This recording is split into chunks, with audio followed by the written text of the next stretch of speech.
Good morning, good afternoon, good evening. It is Friday. Yes, it is. I'd like to welcome you to our TopstepTV for opening call. Congratulations. Once again, if you've been here before, you're at the right place at the right time. We have an exciting, informative, and educational programming for you today and throughout the week. So if you've been here with us throughout the week, thank you very much for doing that. Well, you know what? We're going to be not only here in front of you sharing information and talking about the markets and so forth. We're going to be your trading buddy, your trading mentor, your newscaster, fellow trader, and even sometimes that green light that you keep making on your daily travels. Do you ever get that, John? Just a green light, green light, green light, green light. Once in a great while. Once in a great while. You catch those green lights, it's like, man, the good Lord is on my side. Thank you, Jesus. So get yourself ready for some top-notch, up-to-date market knowledge with, of course, Weenie in the Bun. Which one do you want to be, Weenie or the Bun? I don't even know what to say. Okay. All right. John Hoagland and Eddie Horn. How you doing today, Johnny? I'm doing well. Happy Capital Preservation Friday, Eddie, and to all of our Topstep team and family out there. It's good to see everybody this morning. It is Friday, Capital Preservation Friday. That is September the 22nd, as always. We're focused on context, risk management, and remaining patience. I saw a comment already. Patience, let the market come to you. Let the opportunities come to you. It's a great idea, especially on a Friday, especially if you've had a good week. And looking forward to seeing what opportunities are provided for us here today. Well, we shall find out. Well, on the other scope of things, well, we know that we did have the Feds yesterday, the Feds talk. U.S. futures edged higher Friday, ending the difficult week. That was punctuated by the hawkish Federal Reserve meeting. On a positive note, hawkish stance by the U.S. Central Bank resulted in bond yielding surging, with the benchmark 10-year Treasury yield climbing to its highest level since 2007. A long time ago. So we've got that. Right now, the blue chip Dow stands about 1.6 lower so far this week. And we see the S&P on a course to drop about 2.7. NASDAQ lower this week, 3.5%. Bank of Japan maintained its short-term benchmark interest rates at negative levels. That was earlier today, and said it will continue the current pace of the asset purchases and yield curve control to stimulate and exuberate the economy. So, Johnny, what do you got on your end? Well, it's a little bit lean as far as economic numbers are concerned. We do have a couple of talking Feds. We had Lisa Cook speaking about 15 minutes ago, or at least that's when she started. We have Talking Fed Daily speaking at noon today, but in the middle there, we've got at 8:45 the PMI composite. It's the flash number. It's the preliminary number. May not be all that impactful. And just kind of looking forward into next week. We've got a couple of biggies next week. Tuesday, consumer confidence. Wednesday, durable goods. Thursday, the quarter two final GDP. They'll wrap that up for the second quarter of this year. And on Friday, the PCE number. That is one of the Fed's favorite numbers and more than likely going to be impactful to the markets. And that's all next week. All right. Something to look forward to. That's cool. I want to add about crude. Oil prices rose today. That was the growing expectation of a tighter supply. But we're on course for their first weekly loss in about a month. That's after, of course, the Feds. Yes, the Feds. Warning on higher U.S. interest rates, raising concerns and hitting demand at the world's largest consumer. And once again, dun, dun, dun, the news that Russia has banned exports of gasoline and diesel with immediate effect, that's taking part too. So we are seeing that. And word of note, there is a opening for vice chairman at Fox and News Corp. That's because Rupert Murdoch, is retiring. So he's giving up the reign. The new king is King. Who's it? Lachlan. I think it's Lachlan. Will take over as chairman of both. And before we pass it over to John for the charts, make sure you've got your checklist up and ready. Make sure that you've got your game plan ready to go. It is Friday, and there will be opportunities. So, with that said, Jonathan, charts, please. All right. Yeah, it's a good idea to make sure that you have done your homework, and that checklist is a good start to doing that. So make sure that you are prepared for the trading day. If I just sit down here at 8:30 and start trading, I know it's probably not going to go well. I got to do my research, and hopefully you have done that with yourself. We've got the VIX a little bit lower this morning. Dollar index 105.5, yield on the 10-year. 4.47 last I checked. So let's take a look at what's going on in these charts. So if you remember yesterday, we were talking about how the nuances were stacking up for continuation to the downside, even though we opened with a gap. Took all day, but eventually the sellers did rule the day yesterday, and we closed with yet another late spike. And we'll see that on the charts here shortly.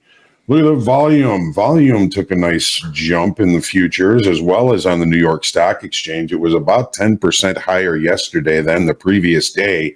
So that is healthy for the auction process, which just for now happens to be to the downside.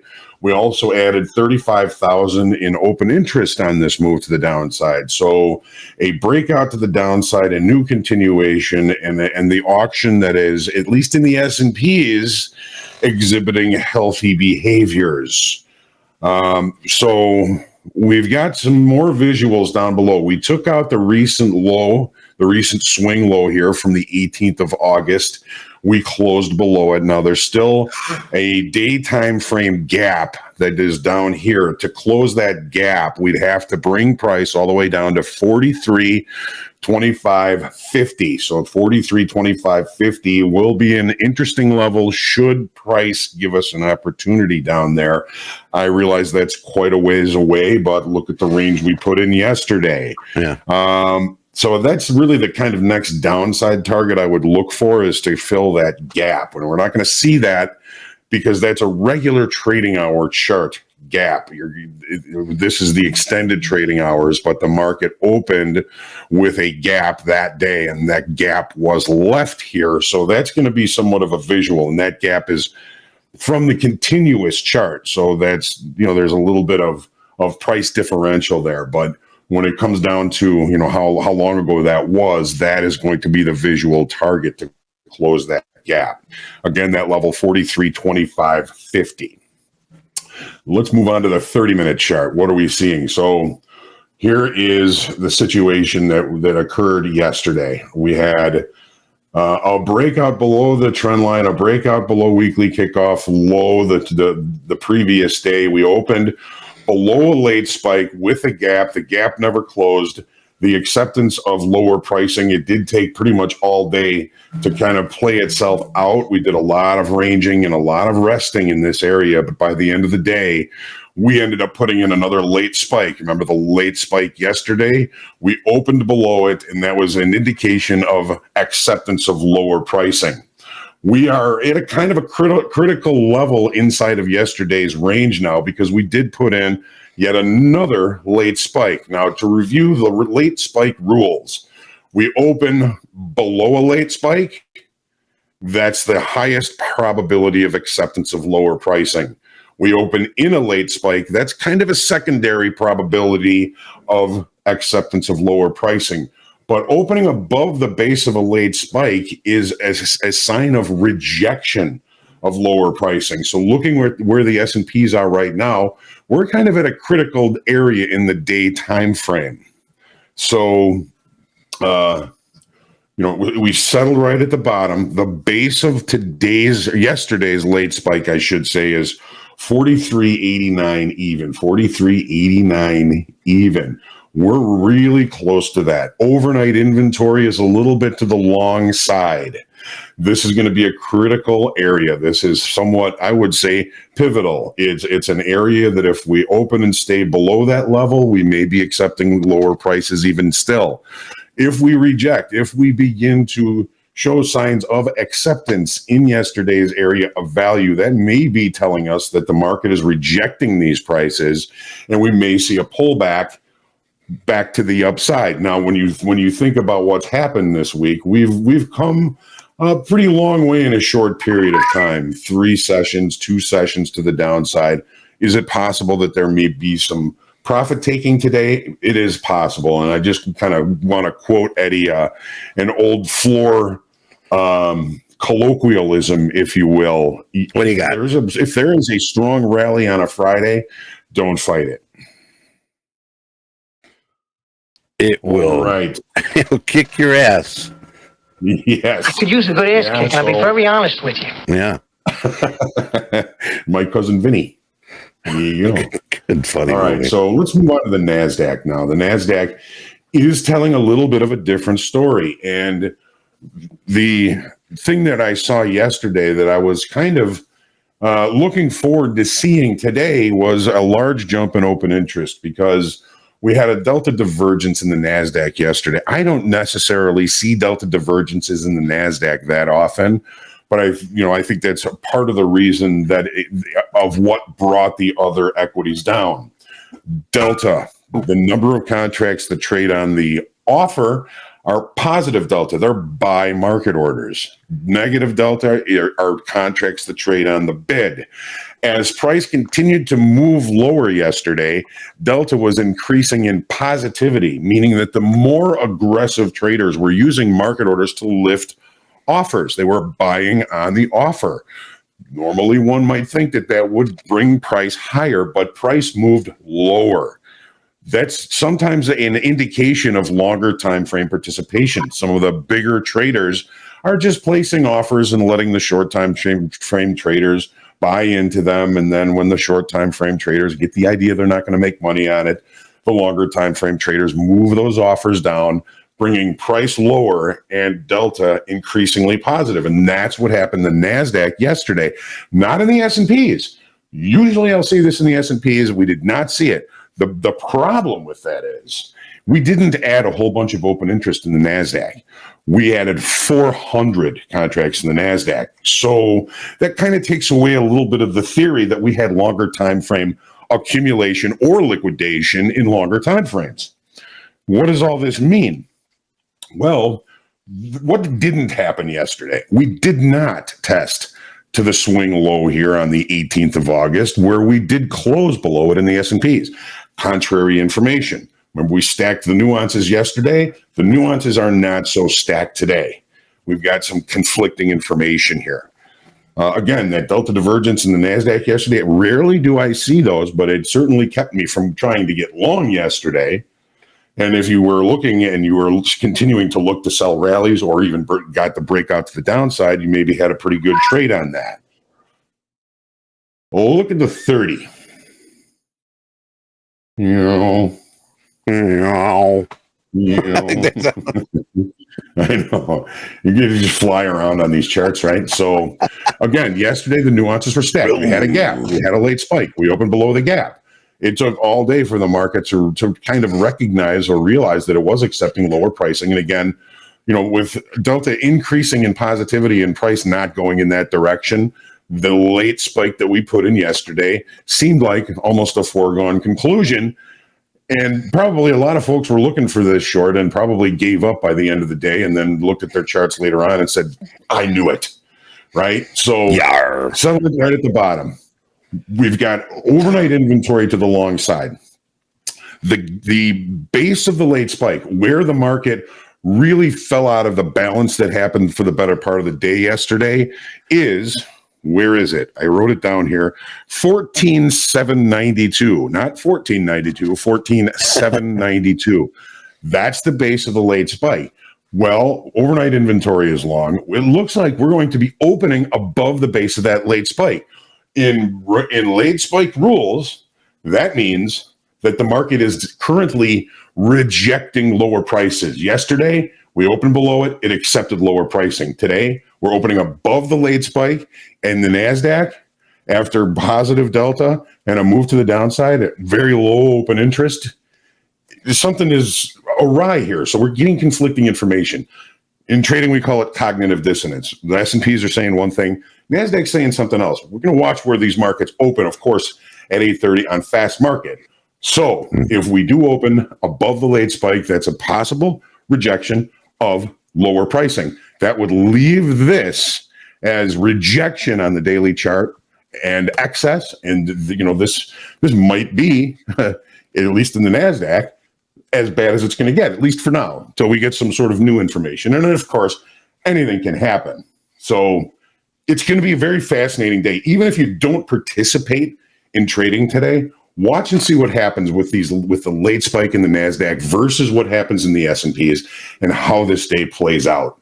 There's a lot to learn on a day like today. Anything can happen. Yes, most certainly. So we had a nice little pullback. We're doing, I think, a pretty good job of evening out inventory. We added 23,000 in open interest on a pullback on much lower volume. Look what happened after we put in this high. Now the market's heading in the opposite direction, but it's cutting off participation. It's cutting off volume. That's not healthy for a continuation of a downside auction. The market is not bringing in new business or bringing in new volume. It's cutting it off. Again, we did add 23,000 in open interest yesterday. It's going to be very difficult to determine what direction and what players were involved in that. The market is now setting up sort of an area of balance here. Now, there's a new fundamental player in the market today, and that's Russia saying they're no longer going to export gasoline or diesel. So all their customers are going to have to go somewhere else. That is a demand issue. We've been having demand issues. Supply has been questionable due to the economic system situation around the world. So we're kind of looking maybe like we're going to balance here for a little while, or at least seek balance. Market's job is to seek the level where buyers and sellers can freely transact business, where they're comfortable. It's maybe settling into one. Now, that fundamental information may change that a little bit. Volume slower on down days. Take a look at the 30-minute chart here. Okay. So we are possibly kind of creating maybe a 3-day area of balance here. Look at the ranges. This is Wednesday. Thursday, we're still inside Thursday's range. Our overnight range is inside of it. So that kind of says that there's a extreme up here in 3 days that we're currently testing. Overnight inventory is long. The market has opened. We don't see that there's a whole bunch of buying coming in, bringing price higher. So, and the fact that I think we've opened in range and in value says, you know what, I'm going to stay patient today and see if I can't find better trade location as the day goes on. The market is really just kind of hanging inside of value from yesterday, which is largely the same value as the previous day. Very little change in the perception of value. Says, let's be patient. Let's let the market come to us.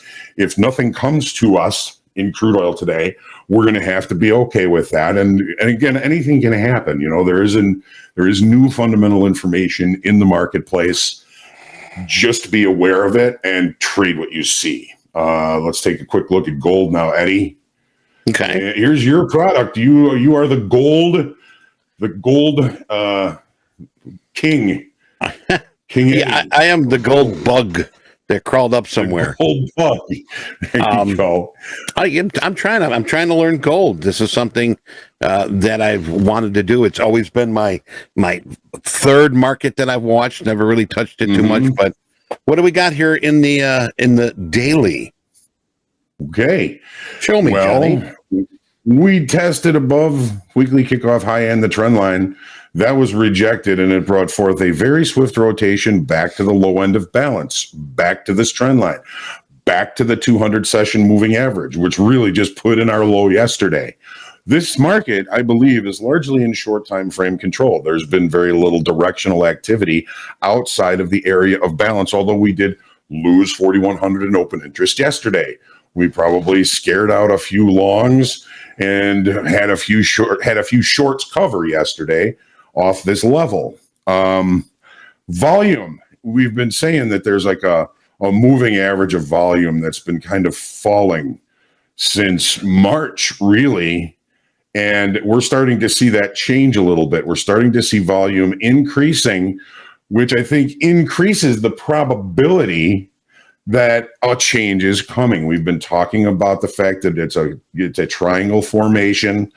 We just busted out of one in the equities. We've been trying to bust out of this one. We haven't been able to. So where's price now? It's centrally located between our extreme high and our extreme low.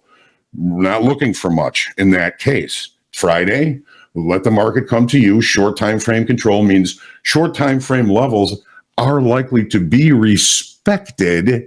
What do we have as far as short-term levels here? Okay.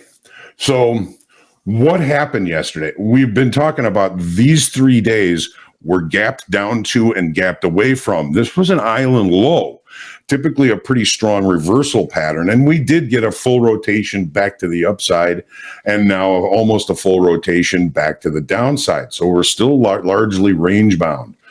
The range from yesterday looks like we've opened with a gap and we've maintained that gap. The range from Thursday, we've opened in the middle. There was a gap between those 2 days, a day session gap.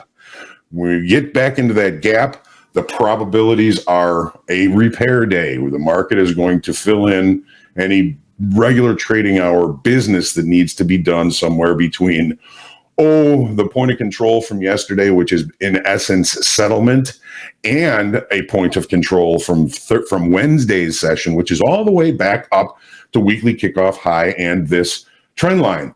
So if we do fall into repair, opportunities might be at this point of control and or this point of control. We're probably going to fill this gap from Wednesday to Thursday, and then we'll be looking for short time frame levels with which to look for our opportunities. Yeah, you got a little bit of braiding starting here with our moving averages as this market remains relatively range bound in longer time frames. So take your time. The market is out of balance from yesterday's range, but in balance in a longer time frame, and being centrally located, I'm going to be a little bit hands off today unless something really good something kicks right in gold. Well, John, how was your week? Let's put it that way. Me, I had a great week. I love what I do. I love talking to traders. I love trading. Was it a great? How was your trades? I've had better. I've had worse. Okay. How was your trades this week? Your P&L? I'm trying to think. I'm not too far off of first base. I'm still trying to get my head wrapped around trading in front of God and everybody, at least on this account. All right. And that's the thing we got to think about. John mentioned, it is Friday. Yes, it is. And, the thing is, you got to ask yourself, how did I do this week? All right. Am I happy with what I've got? Only look for the greatest opportunities today. And like John said, be very careful today, Friday, because it can kick your ass. And just a reminder here, we've got PMI, Global Service PMI, coming out in about 22 minutes. But, John, we've got about 25 after the 8 o'clock hour here in... here we go. Yeah, in Chicago. I forgot where we were. Where are we? So let's do that. We're going to take 5 here. We're going to bring on Michael Patak, and we're going to have our fast market, see if there's some opportunity for us to maybe, got to be a good opportunity to make a trade. We'll be right back. Yeah.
We're back. Welcome back here. Welcome back to Fast Market. And of course, we've got our dynamic duo, Michael Patak and John Hoagland. And Mike, what hat is that today? I like that one. Looks like it's got to be something from Colorado. Looks Colorado-ish. It's not from Colorado. It is keeping me warm in Colorado. Okay. It's from Taos. It's a I think I talked about it this week. It's a mountain ski mountain in New Mexico. New Mexico. Yeah. Yeah, it's kind of like old hippie mountain, I guess you'd say. Yeah. That's now has $4 to $500 million worth of commitment to improve. So wow. It's gentrification. Here we come. It must have sold a lot of hats. Colony. Yeah, right. All right. All right, guys. What do we have today besides the horses getting in corral or gate or whatever we call them? Yep. Well, we're going to be doing that here in just a few. But we got a number coming out here at 9:45, I believe. So we'll keep an eye on that. That is our global service PMI September. Prior 50.5, expectants 50.6. Okay. What else we got? We got Baker Hughes today at 12. Yeah, I missed that one. Yeah, forgot about that Baker Hughes. Baker.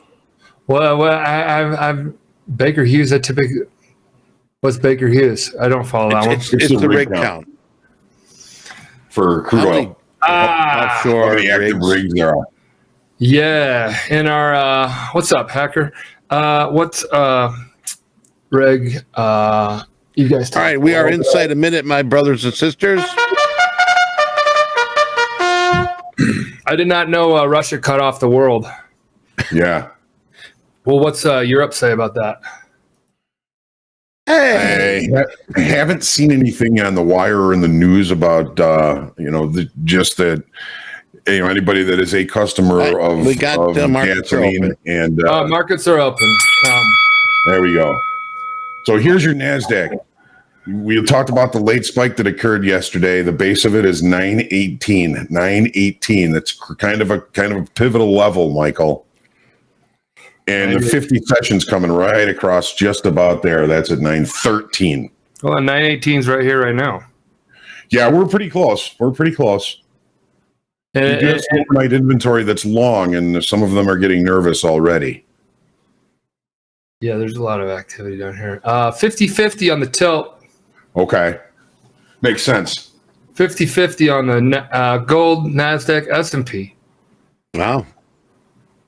That's a first. Crude oil, 71% long. Okay. All right, here's coming down to your 18s. Here we are. You're through it now. This moving average and that level is going to be somewhat pivotal. We just took out the low of the opening range in both the NASDAQ and the S&Ps.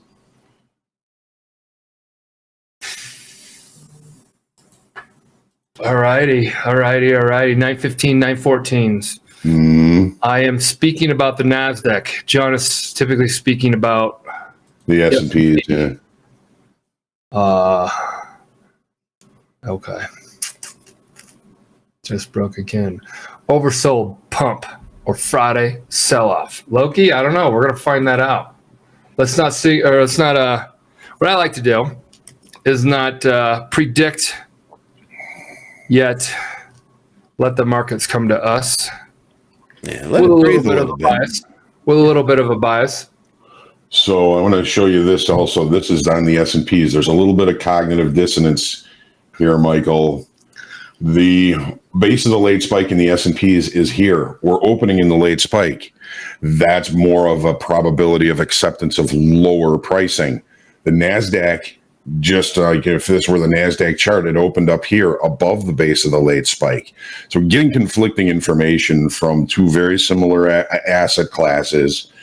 I'd say we will probably want to keep an eye on the tech sector today to really see what happens with the NASDAQ, and I'm pretty sure the S&P is going to follow. We shall see, Loki. Yes, I read that wrong. We shall see. You know, real quick here for everybody that's listening, Gainsom's asking, who can I talk to about my trades, whether or not they're good trades or not? Want to talk about strategy, see if I can make any improvements. Discord, we've got our coach. Each coach has their own channel. Make sure you join our Discord and jump in a channel and ask that question. They're there for you. I'm actually in there right now. In Discord? Well, yeah, I'm typically always in the TopstepTV channel, watching there. YouTube channel, watching there. Did you do anything here yet, Michael? I'm not seeing anything yet. Ooh, we have S&P at 70%. So there's Moving up. So there's some longs jumping in here. Do you think it's a long trap? Well, it depends on right now. I like the NASDAQ because it held that 50 session moving average right here, and it's kind of rejecting the late spike, at least for now. But it's a different story in the S&Ps. S&Ps has taken out both sides of the opening range, so it's not a very confident open. Not a very confident open. Hey, John, Dale's asking, what are the moving average periods on NQ, please? The blue is the 50, the white is the 100 session simple, and the red is the 200 session simple. They're all the simple moving averages. Thank you. SMAs, right. Yep.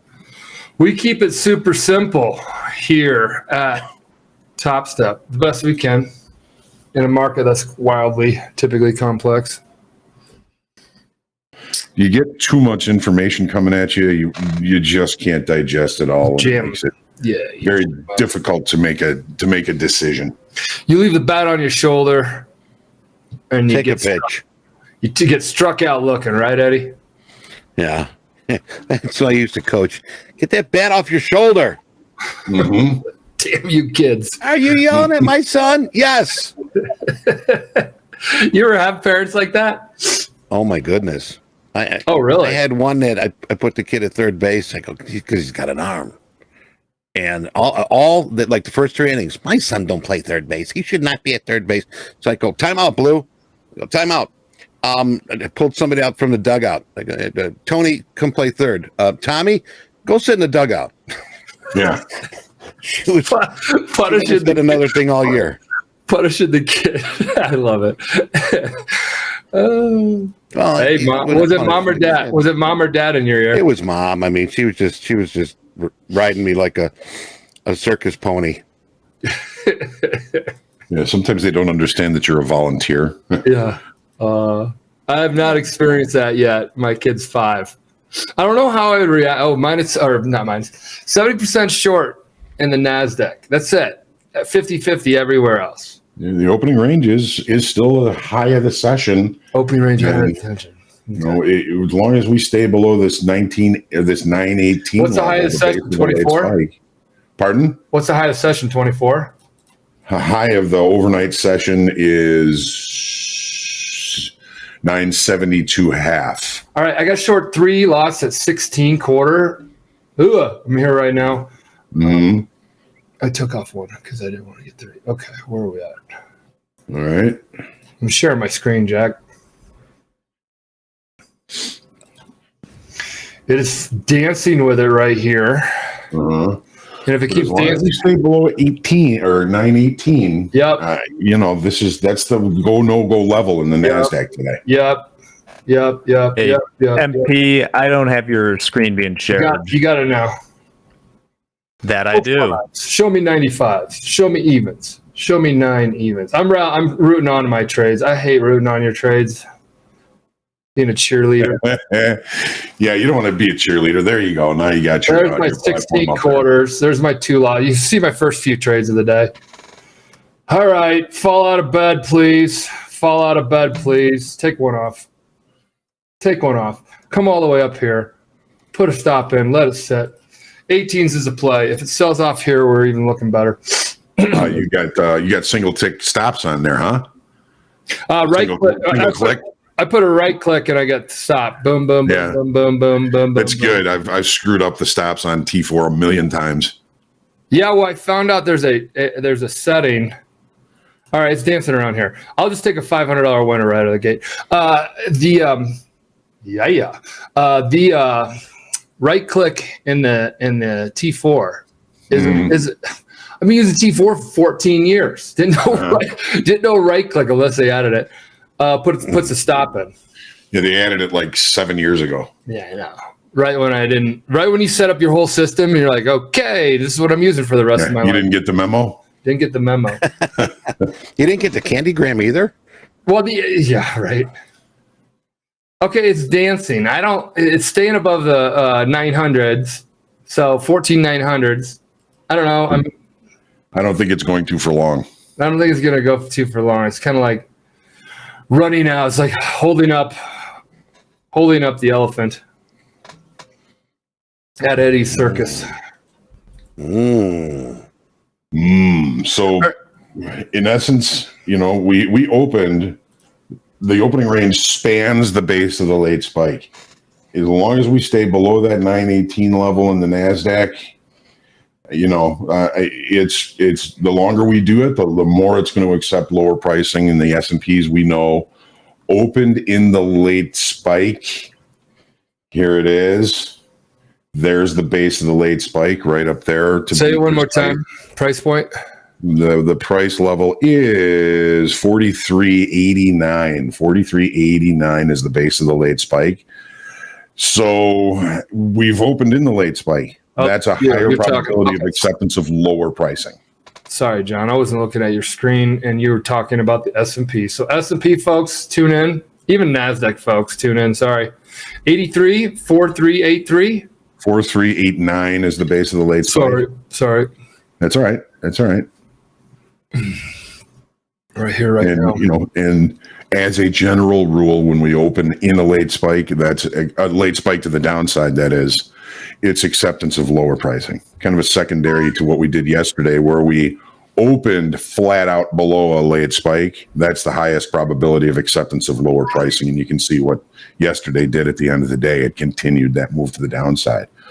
So it's not as strong a nuance when we open in the late spike that we're accepting lower pricing, but it is still kind of showing us that base of the late spike is there's power there, and it happens to pretty much be the value area low from yesterday. So we balanced here, we rejected value, We put in the late spike. We're in the late spike. Is the market showing us over time that it's accepting lower pricing? And right now I'm going with yes in the S&Ps. What about the NASDAQ? Possibly. It rejected above it. I mean, the opening range is the high of the session in the NASDAQ, and it pushed below the base of the late spike. The NASDAQ is currently showing you signs of acceptance of lower pricing. Yep. Got to remember, though, Michael, I mean, we had some pretty substantial overnight longs in this market. Yep. Well, it looks like there's some activity overnight in the around the settlement. Yeah, just let's see here. A little bit. Yeah, we had the open was right here, just kind of bounced around it for a while, and then some buyers came in. But those buyers are currently getting whacked. Those buyers are getting whacked for sure. Those 18s are great. You're talking 18s, John. I put the 16s on because I like the 18s, and it felt weak. Talking about the 18s, I was actually gonna, if it came up to the 18s pretty swiftly, I was looking for the mid 20s. Mm-hmm. Just a little bit better, just a little bit squeak out a little bit better entry. Because usually when I say an entry, I usually am learning to be a little more patient right when it gets up to it, because I think I'm always subconsciously a little early on my entries, on my levels, or the market always just kind of says, all right, everybody knows that level. I'm just going to push past it a little further. Right. And everything's a zone, there's nothing that's precise. Yeah. So I was going to suggest you kept that last one line on. I needed a cushion. A cushion. And I lost 800. I lost 800 yesterday. Winner. If I can have one loser a week, well, actually, if I can limit it to one loser a week, if I could have one loser a week, that'd be great. My dad told me once, he says, I could probably double my income if I'd only work 3 days a week. Right. So, well, why don't you only work 3 days a week then? And he'd say, which day? Because I don't know which are the good days or the bad days. Yes, sir. Yes, sir. I mean, that's kind of, I like W's. I talk about it all the time. We're going to share some W's that we always share, win streak. But I put them up here. Tell Lacey it is time to trade. She was just saying that we got a number coming out in 3 minutes. I'm a dog whisperer. Number out in 3 minutes. Roy. Yes. Roy, you're right. Took the bat off. Took the shoulder. Don't do that, Eddie. You'll get her going even more. What the hell was that recording? Ray Paradise. How he's saying it, Wolf. Almost 2K on the day. 2K day, Ray. 2K Day Ray. 2K Day Ray. It was a movie back in the 70s.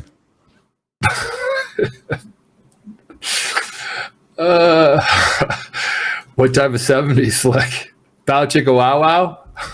No. Brown chicken, brown cow. All right. Let's see what this is here in about a minute here. If you're wondering, why is this so important? It's like a survey of 400 of the top executives in the country. I don't know what the official survey says. I wonder if TopstepTV is one of the questions survey they get. Anonymous. I kind of like 904s. I kind of like the this. It's staying above. They're looking how thin it is, guys. Look at the algos and the bots. They're smart. They know not to put a position on or have make a market, so to speak, because that's what they are. The market makers are out of this. That's how thin it is, guys. When you see this on the NASDAQ, market makers are in there. They have the layoff stuff and look at offer, bid, offer, bid, offer, bid. Lift it, hit it, lift it, hit it, lift it, hit it, lift it, hit it. It's crazy. There. It's not even moving. It's got 2 points between bid and offer. I've never seen that before. That's now crazy. it's whipping. Now it's whipping. That was dope. That was really cool. I've never seen that before. We do have the PMI coming out at 50.2. So it pretty much lower than the 50.6 expected. Anonymous, you just yes, sorry, Eddie. Anonymous, nice fill if you got that. Your targets got hit, your evens got hit. I don't like the fact that traders put positions on before a number comes out, but to each his own. We will live and learn. I had a horrible experience doing that multiple times, but again, to each his own in the name of trading. Mm-hmm. Plus 18 handles, points and handles are the same things. We just call them handles in the here because they call them handles on the floor because instead of quarters, halves, instead of tick, tick, tick, tick, tick, which is 4 ticks, makes $20. It makes a whole point. We call the whole point a handle. Just more fun. Don't know why. Well, it's John or Eddie. You know why it's called a handle. 67. I think it actually started in New York because I for a while worked an ARB between the Knife, New York Futures Exchange. They had a stock index that a lot of people ARB'd against the S&Ps. So, I'd been in the business for a couple of years, 3 years or something like that. I'd never heard it called a handle, but this guy in New York would say, "Hey, we just made 5 handles on that trade." I'm like, "What's a handle?" Okay, so that's a handle, and then we talked about yesterday. A stick is $1 million, a rack is 100, a stack or a dime is 10 grand. We didn't get into what 100K is. Anybody knows what 100K is? It's a Topstep combine. Yes. which you get for free if you're second place winner at Top Quiz today. Which happens? Right. Yeah, which happens at what? 10:45. 10:45 on a Friday. All right. Yes, it is Friday. NASDAQ. We're back above that level here. Michael. Hey, John. I don't think they're strong enough to hold this up here. And I say that only because of everything you said this morning in an opening call. And that I said earlier, they might do a little head fake with these longs and catch in what I call a long trap. Uh-huh. Well, 20 they were long. They're out.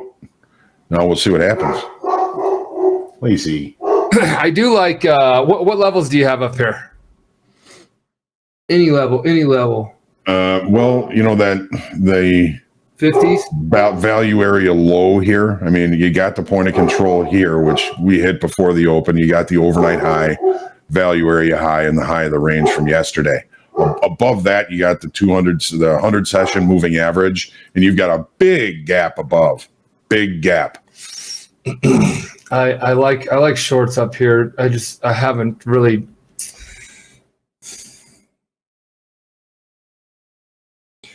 For some reason, I like the 60s and 58s. Is there anything up in the 50s that you're seeing on volume profile? 45s to like 65s. Anything in there? 52s. Conscious investing out of what? Your long 92s. Let's see, conscious thinks we hit. Here's your 50s up here. You got anything?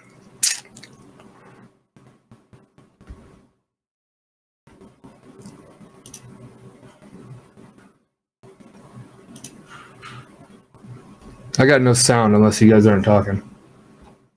No, we're here. Check. There's a low volume node right here, 46 to like 50. Ah, Johnny. Yeah. Damn you. It was just right there. I was looking at it. Damn your dog barking. I know. Man, that would have been like, I was looking up there. I'm like, give me a level. I know you got a level. All right, missed one. That would have been a 12 handle, 15 handle, just about. I would have liked that one.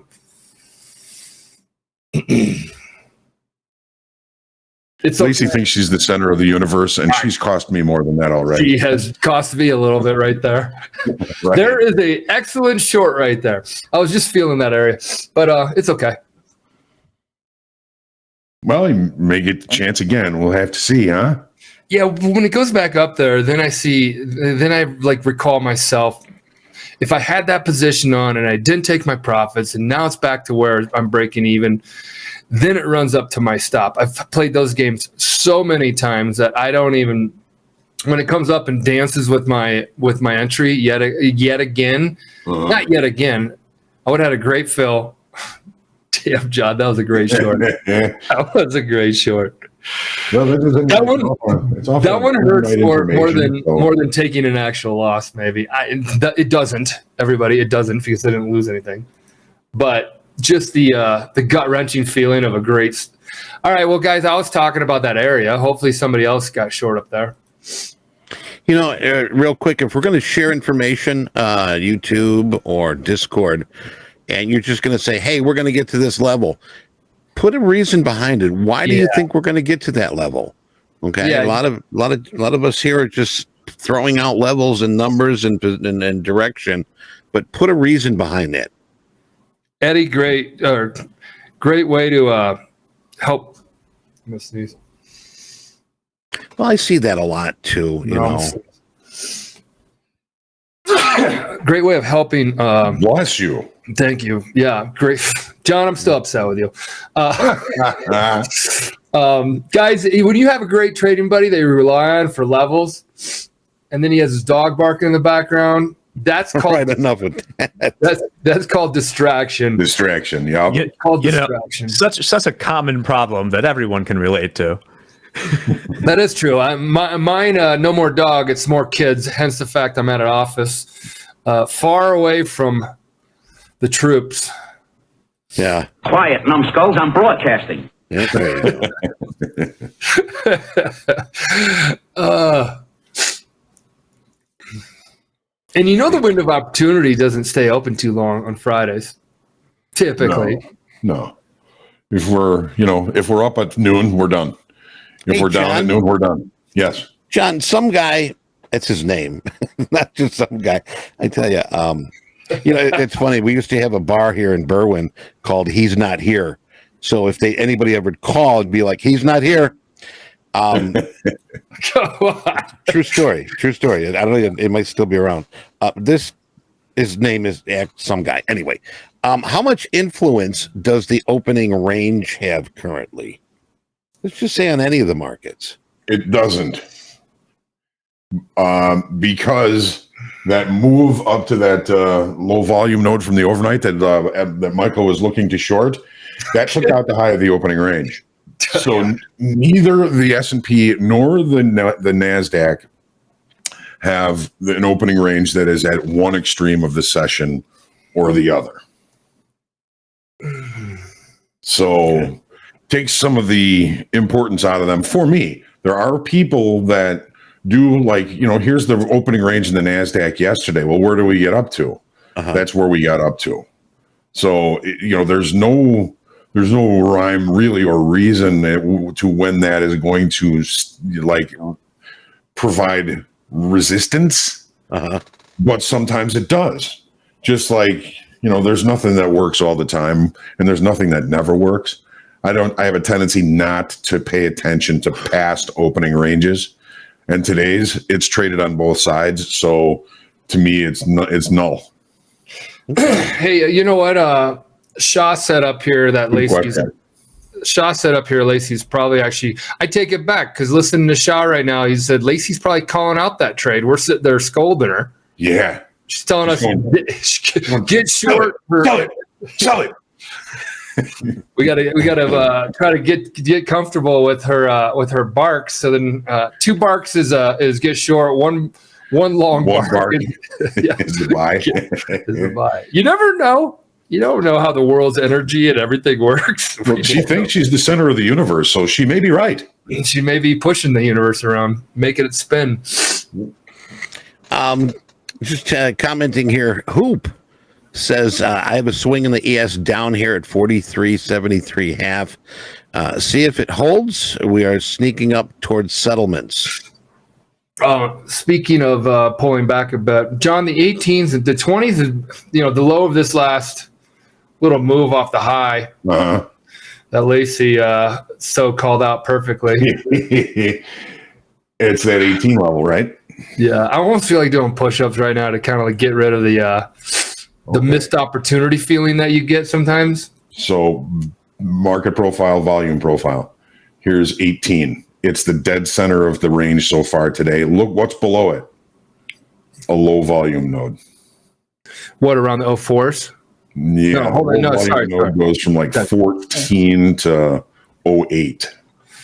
So that's what does that tell you? Well, if the market is going to reaccept above 18, anything in this area above this low volume node, I would consider to be good trade location. I want this low volume node to provide support. Okay, I got short 30s. You guys can put my screen up while John was talking. So it's all right. It's all right.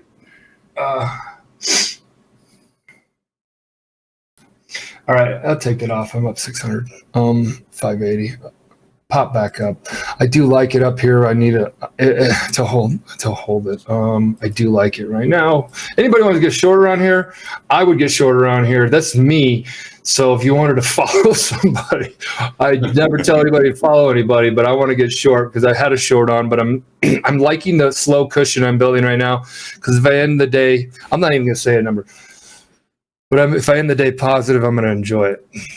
See, I'm more of a long above 918, short below 918. Yeah. Mine are dragging their little bottom across the floor here. They're really not performing well, and they're the market that's showing acceptance and lower pricing inside the late spike. The NASDAQ is attempting to reject lower pricing. Lower spicing. Yes. Somebody needs breakfast. Highly spiced. I had a ham, egg, cheese, and bacon croissant on my way to work today. From where? It's called Louis Swiss Bakery. Louis, they make all their stuff. That was probably quality. Oh, yeah. If you ever want to know people that wake up early, it's people at bakeries. You're making me hungry. I know. You know what? Hey, John, I like the 42s up here. I like this a lot up here. For a short? I'm gonna get short one not. I'll take a 15 handle stop on here. Yeah, the overnight low volume node is right up here around 50. So, and it's kind of the high of the range so far here in the regular trading hour session. We got a bakery here in Berwyn. They open up at 5 a.m. Which one does? The bakery here in Berwyn. Bakery. Come on, sir. Hey, Eddie, where's your timber? Timber. I got to make that one myself. I don't have a timber. We got another Talking Fed just popped up here. Okay, I'm out. Talking Fed Collins is speaking at 9:00. Oh, shit. He's not speaking yet. Yeah, I was trying to say he's going to be, but yeah. Okay, I still like the short again. We got two now at noon also. Okay. I got out. Profit. Yeah, small. Yes, profit. Moving the ball down the field. There you go. Now I'm feeling the long side a little bit just because it keeps hanging out up here. So I'm going hands in pockets. Still cold right now anyway. Like cold isn't legitimately physically. Temperature wise. What's the temperature there? What's the frequency, Kenneth? It was like 46 on the way in. Wow. 46 here in Colorado is like a sunny 72 in Chi City. Yeah, you're wearing shorts and a t-shirt. Michael, where are you short from? No, I got out of that. I was short from 42s, which is right about now. I just took a little in and out. I was looking for the runner, and it paused right around the 32s. Pause. John said Fed's talking, but John didn't lead with the Fed's talking at 9:00. At 9:00. See how, guys, if you don't have the right information or you get distracted, then you miss certain things. But actually, I didn't miss anything, Johnny. Thank you very much, because look at it's rallying. Yeah. I would have been taking heat on this trade. Yeah, remember long above 18. Long above 18. Relax. All right, so Fed would be talking right now, which means guys and gals and all the lady gentlemen of the jury, be careful. Be careful. Yeah. All right, 9 o'clock, top of the hour. Let's see what's going on. But Jack, you got something for us here? Yeah, I have those hot streaks if you want to take a look at them real quick. All right, got some hot streaks. All right, hot streak, express funded account, hot streaks. We got Derek, 14 days. We've got a new record, folks. We've got 14 days. I don't want to interrupt, but Collins just said he expects rates may have to stay higher for longer. Perfect. I got short 32s. Nice. Okay. Now, good. What? Bad news is good news? Yeah. Come on. I just had about 10 handles in that. And I'm out. Sorry. All right. Okay, So, like I was saying, we've got a new streak, 14 days. Robert, that's total profits, 11,677. Robert L. Okay. 50K account, 13 days. That was the old record. Total profits, 503. 13 days profit, $503. Might be trading the minis. Luis P, 50K account, 12 days, just knocking on that door. Nice profit here, $2,082. Timothy G, 150K account, 11 days in a row with $3,239. And Charlton, 50K account, 10 days, $2,945. 14 days. That's a new high water mark. That's exactly what I said. Yes, the new number, 14 days. Derek putting up some big profits too. We need to get one of those. Yeah, 14 days. How many days you got there, Michael? Done. Yeah. Well, the Blues are winning days. How many? I'm working on one right now. You know what? You'd be sitting in first place. What are you about? 9-2, 8-2. It's like those OSHA calendars they have in all 6 the and 2. workplaces. I was just gonna say that, Jack. You're 6-2 it. You're sitting in first Happy- place. what is that, Jack? It's been 0 days since MP went wild in the NASDAQ. What do they say in warehouses? It's been 25 days since our last catastrophe. Yeah, since our last injury. It's got to be depressing to be the person who is responsible for physically going and changing that sign. Oh, it's the manager. He's like, hey, manager. Herman manager's lost boss, his pinky. yeah, why don't you go update your board, buddy? Okay, so it's still hanging out around above the 18s, John, like literally above the 18s. Yep. It was the 18s, and now it's above the 24s in the last 5-10 minutes. Do we see? Conscious investing, are you long from 920? What? That's a good entry. Yeah, it's pretty much the point of control and that 918 level, value low from yesterday. It's an interesting level. 918, yeah, it is. Hey, Mr. King, that made me laugh. Thank you, Dan Trader, talking about Fed Collins. Is that Tom Collins, Phil Collins, or Joan Collins? I don't know. I'll be taking a Tom Collins later on. Those are tasty. An old I like them. OG drink, but pretty tasty. Yeah. Mr. Hoag, how many licks does it take to get to the center of? No, that's the wrong question. Mr. Hoag. A two. A three. The series. that was an old. I tell you, it's been tattooed in our heads. Mr. Hoag, do you ever look at the pivot points? I had this question recently in group coaching, and I don't, but it doesn't mean they're not valuable. And again, nothing works every time. Nothing never works. I just feel like they're really popular. A lot of people know about them. A lot of people put them up on their charts, and to me, that kind of scares me away from them because it kind of lowers the viability of them. Like you see a trade and you think it's a layup and it's right up against a a pivot point. There's going to be a whole lot of other traders thinking the same thing, taking that trade, placing their stops in relatively the same area, and then the algos they're gonna try and chase the market into those stops where they're holding offers, and then they're going to take those better trade locations and see if they can make money on them. So there's nothing wrong with them. There's nothing wrong with looking at them. They're useful when they are, just like everything in the futures. I mean, any level that you're looking at, don't forget, is also a zone. There's nothing finite or exact in futures trading. But I don't look at them doesn't mean that I wouldn't find them useful from time to time. Thank you, John. Okay, John, levels up here. It's kind of pushing to the high side. We got over past the 52s. I want to get short up here still. Okay. You got the overnight high, which is right up here, 14,972. Wow, that high? Yes.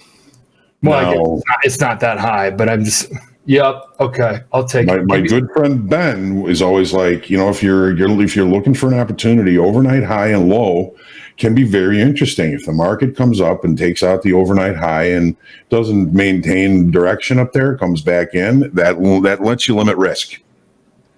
So even if it doesn't work, you're not going to lose a lot on it. But right now, my bias in the NASDAQ is to the upside. We're above 18. Yeah. So if I'm going to take a short, I better have a pretty decent, reasonable profit target, and I'm going to take it at that profit target. And I want to limit risk. All right. Check, if you want to jump to my screen, you can. 81% of NASDAQ's long. I like the 60s or the 70s or the rips higher. Longs are getting paid because I just looked over there, and that's what it is. Yeah. 972 is the overnight high.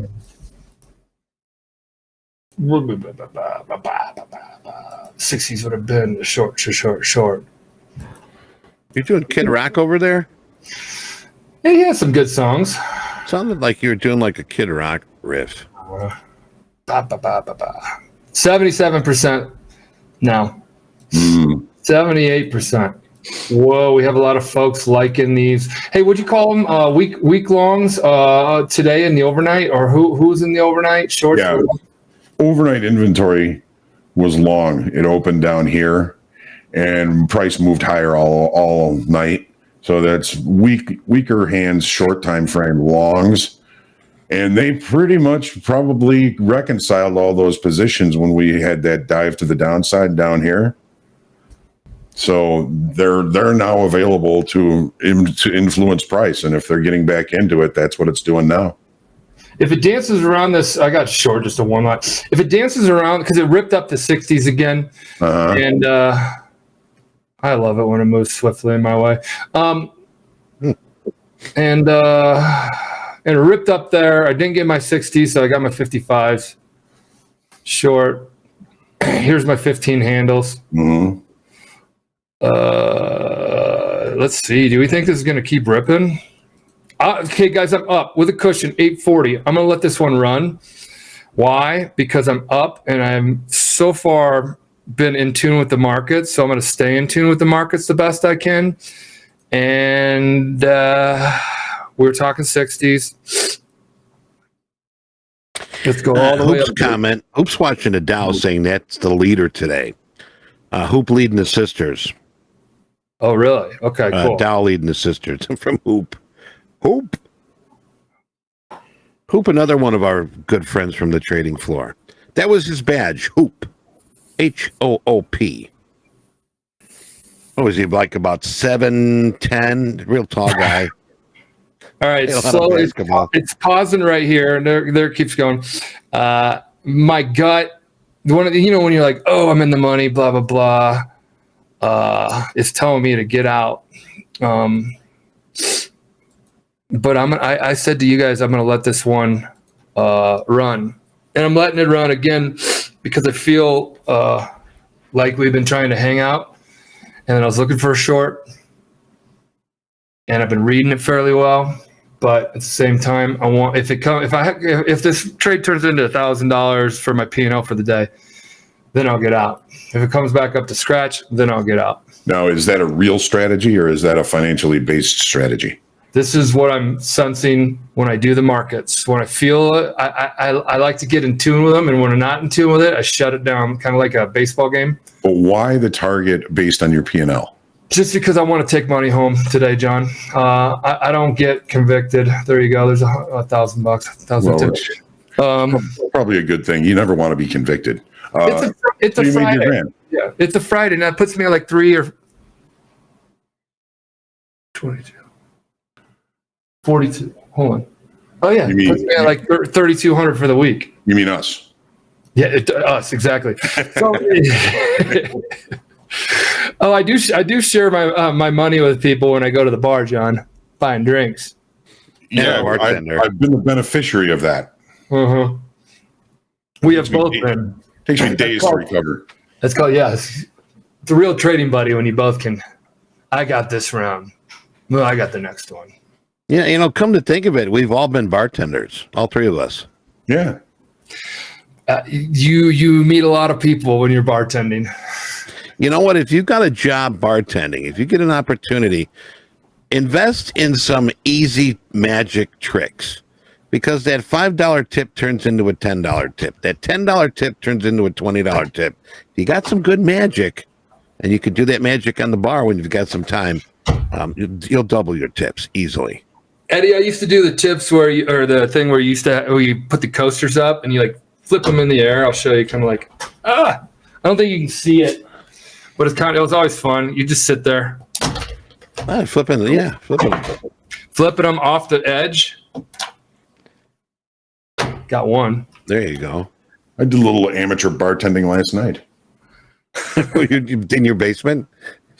Yeah, we had, it's Thirsty Thursday. I had a couple friends come over and Nice. hung out for a little while. Not too much, not too late. Just right. Just right. Those are the good nights. The ones that are like, they're all good nights typically. When you're hanging out with your buddies, like good mornings, like these mornings, TopstepTV mornings. This is hanging out with your trading buddies. Well, and the thing is, too, you got to remember, make sure it's not a school night, which I mean is, make sure that you're not going to be trading early in the morning and you go out and quarter beer night. Did I tell you I met my wife at dollar beer night? It's been perfect. It's Title of his biography, his autobiography. Yeah. It's way better than meeting her at like a Sotheby's like art auction. Okay. Eddie, do you see Amanda's question? Yes. Let's see here. Where are we? Were you in YouTube? Yes. Amanda had a few questions. I have not seen it yet. What do you got? Go ahead. She's asking if I'm short. Yeah. Short from the base of the late spike. No. Been focusing on the NASDAQ with Michael, but here's how valuable the late spike can be. So here's yesterday's late spike to the downside. Somebody asked if it's only the last 30 minutes. When the market breaks out at the end of the day and never has the opportunity to show acceptance through time. So this is an hour-long late spike, because this is really where the market found its legs to the downside, as Michael likes to say. We opened, here's the opening range in the late spike. We had a move. Where did it stop? Base of the late spike. I even said on the prep this morning, the base of the late spike, 43.89. What's our high? 43.89. Right there. And as always, usual, I missed it because I was doing something else. But great question. Great eyes, Amanda. Way to go seeing that. John, I like, you made me laugh. When you go, when the market opens at blah, blah, blah, it got me thinking, remember Caddyshack where the judge is on the boat and he's like, when the blah, blah, Yes. blah, and the wind is at your sail. His wife goes to hit It's the easy man. to grin when your ship comes in and you got the stock market beat. The man worthwhile is the man who can smile when his shorts are too tight in the seat. Okay, Pookie. Hey, 18s of trading. My short would have still been fine, but Michael's fine with getting out where I got out. Yeah, John, 18s. Look at 18s level. Will R says it too. Yep. We're dancing around it. If you're a 10-handle trader, you would have got almost 10 handles in it. Not yet. So don't be counting. Amanda took that trade. Nice job, Amanda. What trade? I'm looking at the short at the base of the late spike in the S&Ps. Okay. I'm glad you did, Amanda. Yeah. I'm too busy making MP money. Yeah, I know. Well, Lacey, sorry. Lacey. Ricky. Come here, girl. I mean, the short is still good, guys. Up there. And he was like, hey, what level? I talked to John about the levels. I look at volume profile. I look at moving averages. I start sensing what levels, certain areas. The 918s has been a level. And then we stayed above the 14.9 even to 14.900s. And then it felt like it was going to grow legs. It gave the legs a good college try. We talked about, guys, follow me on this. We talked about longs being weak, and I talked about a long trap earlier in the day. That spike in the last 5, 10, 15 minutes ago that jacked up to 65. Mm-hmm. There's your college try. There's your week long. Your week longs are getting stop, running stops right now. Man, this is like Monday Night Football commentary right now, because I'm not saying me, but everything John and I have been talking about today, with you guys jumping in here talking about your levels, we're all reading the markets fairly well today. So the markets might be, I would look at Topstep's total P&L. I haven't seen it. I bet you it's a good day. Feel like it would be a good day. Well, Amanda's got a nice one on. From where? Points already.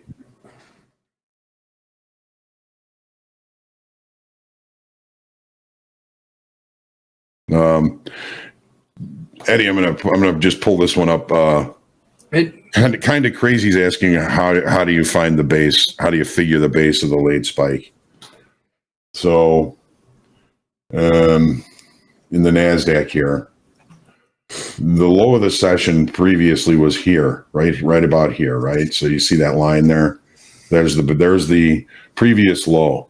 Late in the day, in the last hour, the market really was range bound for the better part of the day. The last hour, when the market broke to the downside and then closed, it didn't give traders the opportunity to show if price was going to be accepted or rejected there. So the base of the late spike is the point where the market breaks below or above the previous day's range late in the day and then continues in that direction. Right? Hey, so congrats, Orchid. Mozart won. Nice. Nice job, Orchid. Passed it today. I think somebody else did that earlier today. I mean, every day, folks in here, I don't know how many, if it's handfuls or whatever, will say, hey, I'm done for the day. I passed and I'm headed towards the funded account. Or you could be like some of the live traders that have been on here and stop when you're up $5,000 carving the market up. Sean, yesterday, great trading. Great trading. Mm-hmm. JD's trading silver. How many people trade silver? Copper. All right, Sir, go ahead. Hoagland, I'm getting yelled at. Sir, don't interrupt you. So hold on, John, hold on. NKM Future just came in here really quickly. He passed the combine as well. Nice. All right, sir. Nice job. Sorry, I'll let you take you and John's combo to the next level here. So there's a little bit of cognitive dissonance. There's some conflicting information because the NASDAQ is showing signs of acceptance above its late spike. The S&P is showing signs of acceptance below the base of the late spike. There's the base of the late spike right there. We're in the late spike. It's showing signs of acceptance at this level. Now, Hoop was looking at the Dow. Here's the Dow. Where is the late spike base for the Dow? Here. It is also showing signs of possible acceptance of lower pricing. So you got 2 out of 3, ain't bad, but everything seems to be getting run around by the tech sector. So let's take a look. I don't know why I do that. It just, I don't know. I like it. Stream of consciousness. So, oh no, stock screener. There we go. Tech sector. They're all lower. I'm thinking this is correct. Yeah, this is the overview. So tech sector, all lower. Yes. Here's my take on this really quickly. 4,300. If you're looking at as a long-term investor, these are getting to areas that could be good buy opportunities if you're that long-term investor. Mm-hmm. So when you're talking about equities tech's all getting hit. I mean, I'm looking at it daily. The reason why I'm talking about this, I'll let you finish your thought, but I'm looking at it daily. No, go ahead. I was just pointing that out. Yeah, it's a great point out. So, I mean, being long for him, because these could be great buying opportunities. I got my Merrill Lynch guy was calling me last week and saying, hey, I want to do some stuff around the 4,300s. And of course, he says, I'm going to average in 4,300 to 275. And I'm like, oh, I don't know. And he's like, we'll hold it long term. I'm like, I don't like stocks, guys. I don't play them. I don't in them. I don't. You have professionals do that for you. Yeah, and I yes, because when I do it, Yeah. Well, I mean, as long as he's making you money, it's all right that you put another wing on his house. Yeah, I know. I mean, I'm a trader. I've never been good at stocks. I went fully invested. I've been crushing it in trading. I went fully invested in like 07, like beginning of 08, in a bunch of finance banks and whatnot. If you think about the time that was, I went fully net worth back to zero. Thank God I had a good trade on my portfolio. Thank God. I went to zero, like, I don't know. It was bad, like 80% hit. And it was everything I was parking. I'm like, oh, I'm trading. I got to make sure I park. Blah, blah, blah. I bought a property at that exact same time on the effing highs right before the financial crisis. That's that same condo I told you guys that I lost money on, and I held it for 15 years. I swear to God. Yeah. I got a question here in YouTube from Andy. Do you guys ever take candlesticks into account when entering, like staying out of a short because the current candle is screaming green, or do you just trade your levels regardless? I certainly, take them into effect, and a lot of that has to do with the time frame. On a daily chart, it's what is the market doing and how good of a job is it doing in that direction. So, if we're seeing volume and open interest increasing at higher prices, I'm not looking for shorts. I'm looking to buy pullbacks or weaknesses in this market. I mean, you can do it on a day time frame as well. Let me see here. Here's your ripper higher. Here's your ripper. Somebody must have been calling their broker in their portfolio saying, get long tech. So here's the NASDAQ. And if we were to look at yesterday on a 5-minute chart. 920s did pay again. You're right. 920s, 918s. Those that have been following that number have been getting paid. You haven't taken that much risk, and you could be getting paid. At least 15 handles each time. At least 15 handles. Pretty good. So this is a shorter time frame, Michael, and just still working on Andy's question. Mm-hmm. This is one time framing lower on the 5-minute time chart. I'm not looking for longs when the market is showing me that it's putting in lower highs and lower lows consistently. I'm going to need some sort of excess or change or a a key reversal pattern to show up before I'll start thinking about that. So I certainly do keep the candlesticks in my thoughts, when I'm actively trading. It's a good question. Appreciate that. All right, guys, we got the So Crude Danny on deck here coming up. But before we do that, Jack, you got something for us here?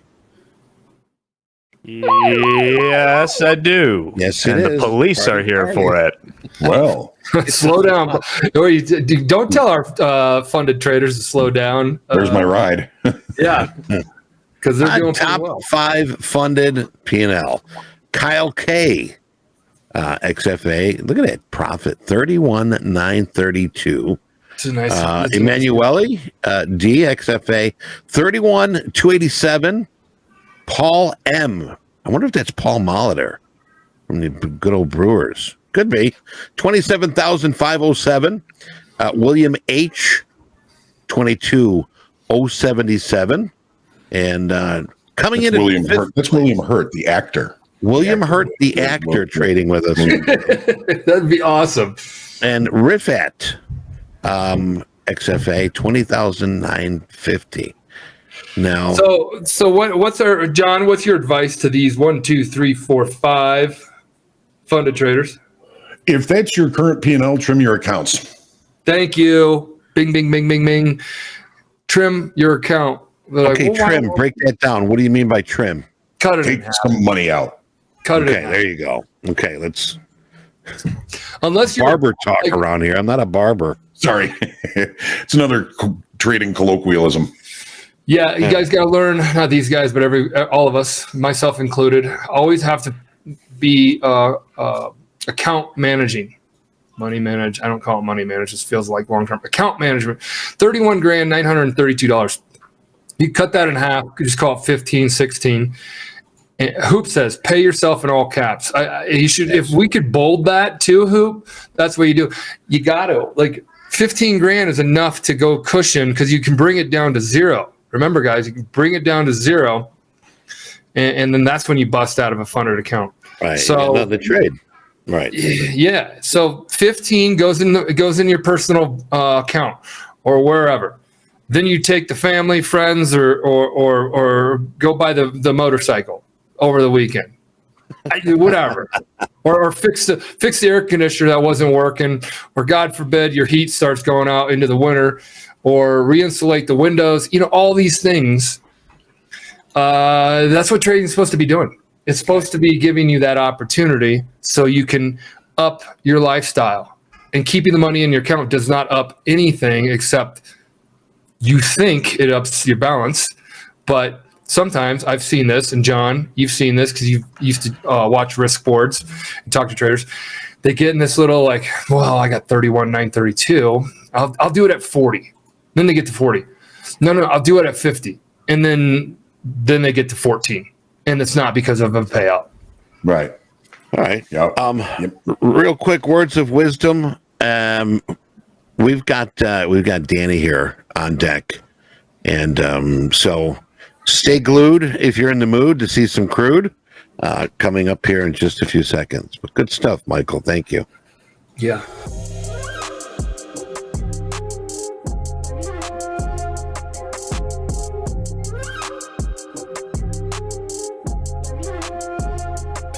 Go. Hello, Dan. Good morning. How we doing? Good morning. Happy Friday. What do you Happy Friday. stand Happy for, Friday. Danny? Friday, baby.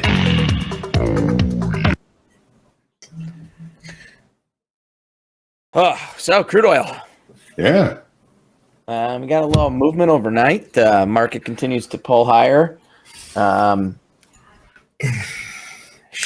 looking at this thing right now, and I kind of want to take a long position, but I'm not going to. I think you guys saw my P&L yesterday after I got out of here. We saw the trade went on. I stayed in it for a little bit. I got out with a little over $1,000 on that trade. Or what do we call? What's $1,000? A stack? No. No. A G. No. Come on, Hoag. We came up with all these yesterday. A stack's 10K. Stacks of 10. What's $1,000? It's definitely not a stick because that's $1 million. We know a stick's $1 million. Whatever it was, I had $1,000 in the trade yesterday. It's a rack. A rack. I thought a rack for hundreds. No, yes, rack. a rack. Rack. Okay. We got a rack yesterday. We got I got 4 that. racks on the week. So Topstep terminology 101. So we made some decent money this week. I did put on a long this morning. I saw the market trade above value from yesterday. Yesterday's range, we kind of got above that. I was looking for potential breakout to the upside there. I'm not typically a breakout trader. So I'm really, really timid putting on a trade like that. So I did attempt to buy 89s. I did not get filled on 89s. I got filled on 95s, and I got out at 02s. So a whole 7 ticks. It was struggling to make any move to the upside. We were in it about 8 or 900. Yeah, I was in it like $800 or $900, and I was kind of thinking, okay, maybe the breakout's going to come, and then the next candlestick shows, and we're not showing any higher. So I got out, and then all of a sudden, the damn thing broke to the downside, and instead of, I think I made $210 on that trade. I would have lost about $1,000. So, or not grand, about $900. So, yeah, Danny, that was a great trade you put on yesterday. Now I'm really proud of you because you got 4 stacks and it got 3 and 2 change. Yeah. Well, I should be clear. I did the math. It's 39.10 on the week. So I like it. Transparency from a guy who's in the compliance department. There you go. I got 39.10, plus or minus some change, I think, with fees and commissions and all that. Really quickly, Johnny, we're ripping higher. Danny, I want to keep talking, but what do you got up here, guys? 75% of everybody in the S&P and NASDAQ is long. Watch this level. Watch these prices. So watch what happens. We were kind of talking about that the NASDAQ was probably going to end up leading. It seems to be the case because the S&Ps just took out the base of the late spike. You've got our overnight high, which if we can't hold above it, if you remember, the overnight high was 972.50. Yep. And then above that, you've got value area high from yesterday, which is, let's just call it 15,000. Fair enough. Wait, Hoag. We don't just throw out wimbly numbers like that. We got to be down to the tick. Oh, no, we do not. Not in NASDAQ. Definitely not in the NASDAQ. There's you mean trading is an exact science? It's an exact science. It's a vicious cycle. Well, you said 80 halves, John. It went up to 80 quarter. I mean, like, I didn't get filled. I know, right? Come on, John. Damn you, John. Damn this you, all Lacey. sarcasm. It was Lacey. Yeah. Hey, Sarge, Hodgman's got a black lab. 82 half, John. Here we go. We're going to keep moving higher. Would you say up to 15-ishes? Yeah, I mean, you've got value high from yesterday here at like 14,995.96. So the 15,000 is, of course, as we all know, we call that a BFR, a big fat round number. Yeah. BFR. 73, Danny, I want you to go. 73% of people are long. Longs are getting paid. Are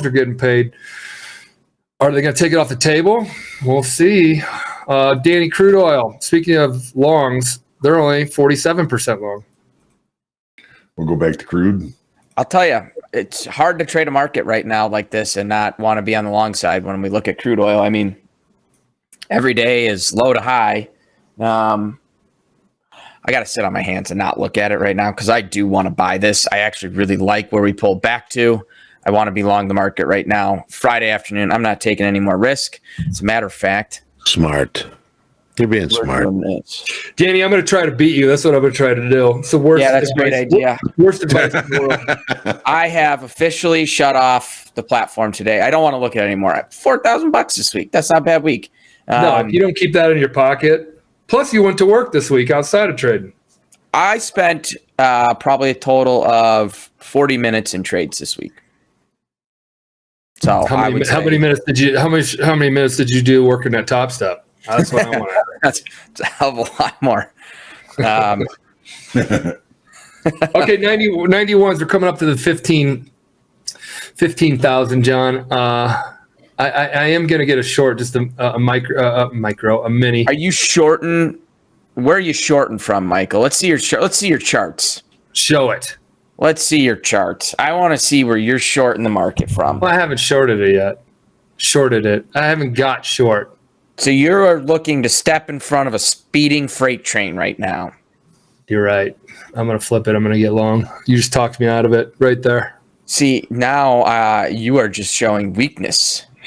That's why my hands are in my pockets. I can talk like that, but my actions are what we are accountable to. Well, we're also accountable to the words we say, but hey. Yeah. Not always, I guess, in modern time. I guess not. Yeah, if you're that easily convinced on not taking your trade or flip-flopping your trade, probably not a great trade. Hands in my pocket. Yeah. I mean, Michael, all morning we've been saying if we hold above 918, we're really looking buy side. I know. Michael's also the guy when the stock market's rallying, he's like, go to cash. Don't invest. No, I'm kidding. Just poking fun. No, you're exactly right. I do like ballsy. The long term. Stupid, but ballsy. Hey, John, here's the 15,000. I'm getting long one just right now, real quick. If it comes up to 02s or 03s, I'll take that little heater. We just talked about the 15,000s. So you're long 15 even? You're long evens? I'm long, yeah, whatever, 99, 99, 99. Oh, you're up at G-ball today. Yeah. It's G-ball. New term. Yeah, there we go. New term. Yeah, if I was up 800, if I was up 800, would you say something else? No, I didn't realize you were in the money this much yet today. Congratulations. I'm proud of you. Well, no, Danny. Danny, I'm not done for the day. Maybe you should be. You're up $1,000. Like that's not a bad Friday morning. We've got a poll here on YouTube. Should MP go long or short? And basically, it's about a 50-50. Hold on, nobody's helping you, Mike. Nobody. Oh, really? 53%. 52 long, 47 short right now with 49 votes. Yeah, sorry to cut you off, Eddie, but you know what's so crazy about this number right now? 55, 56, 44. Guess what the NASDAQ is right now on our bias as a community? 58, 42. So literally roughly the same thing. Right about on it. Right about on it. And I'm glad I scratched that trade. Even though you'd be in the money now?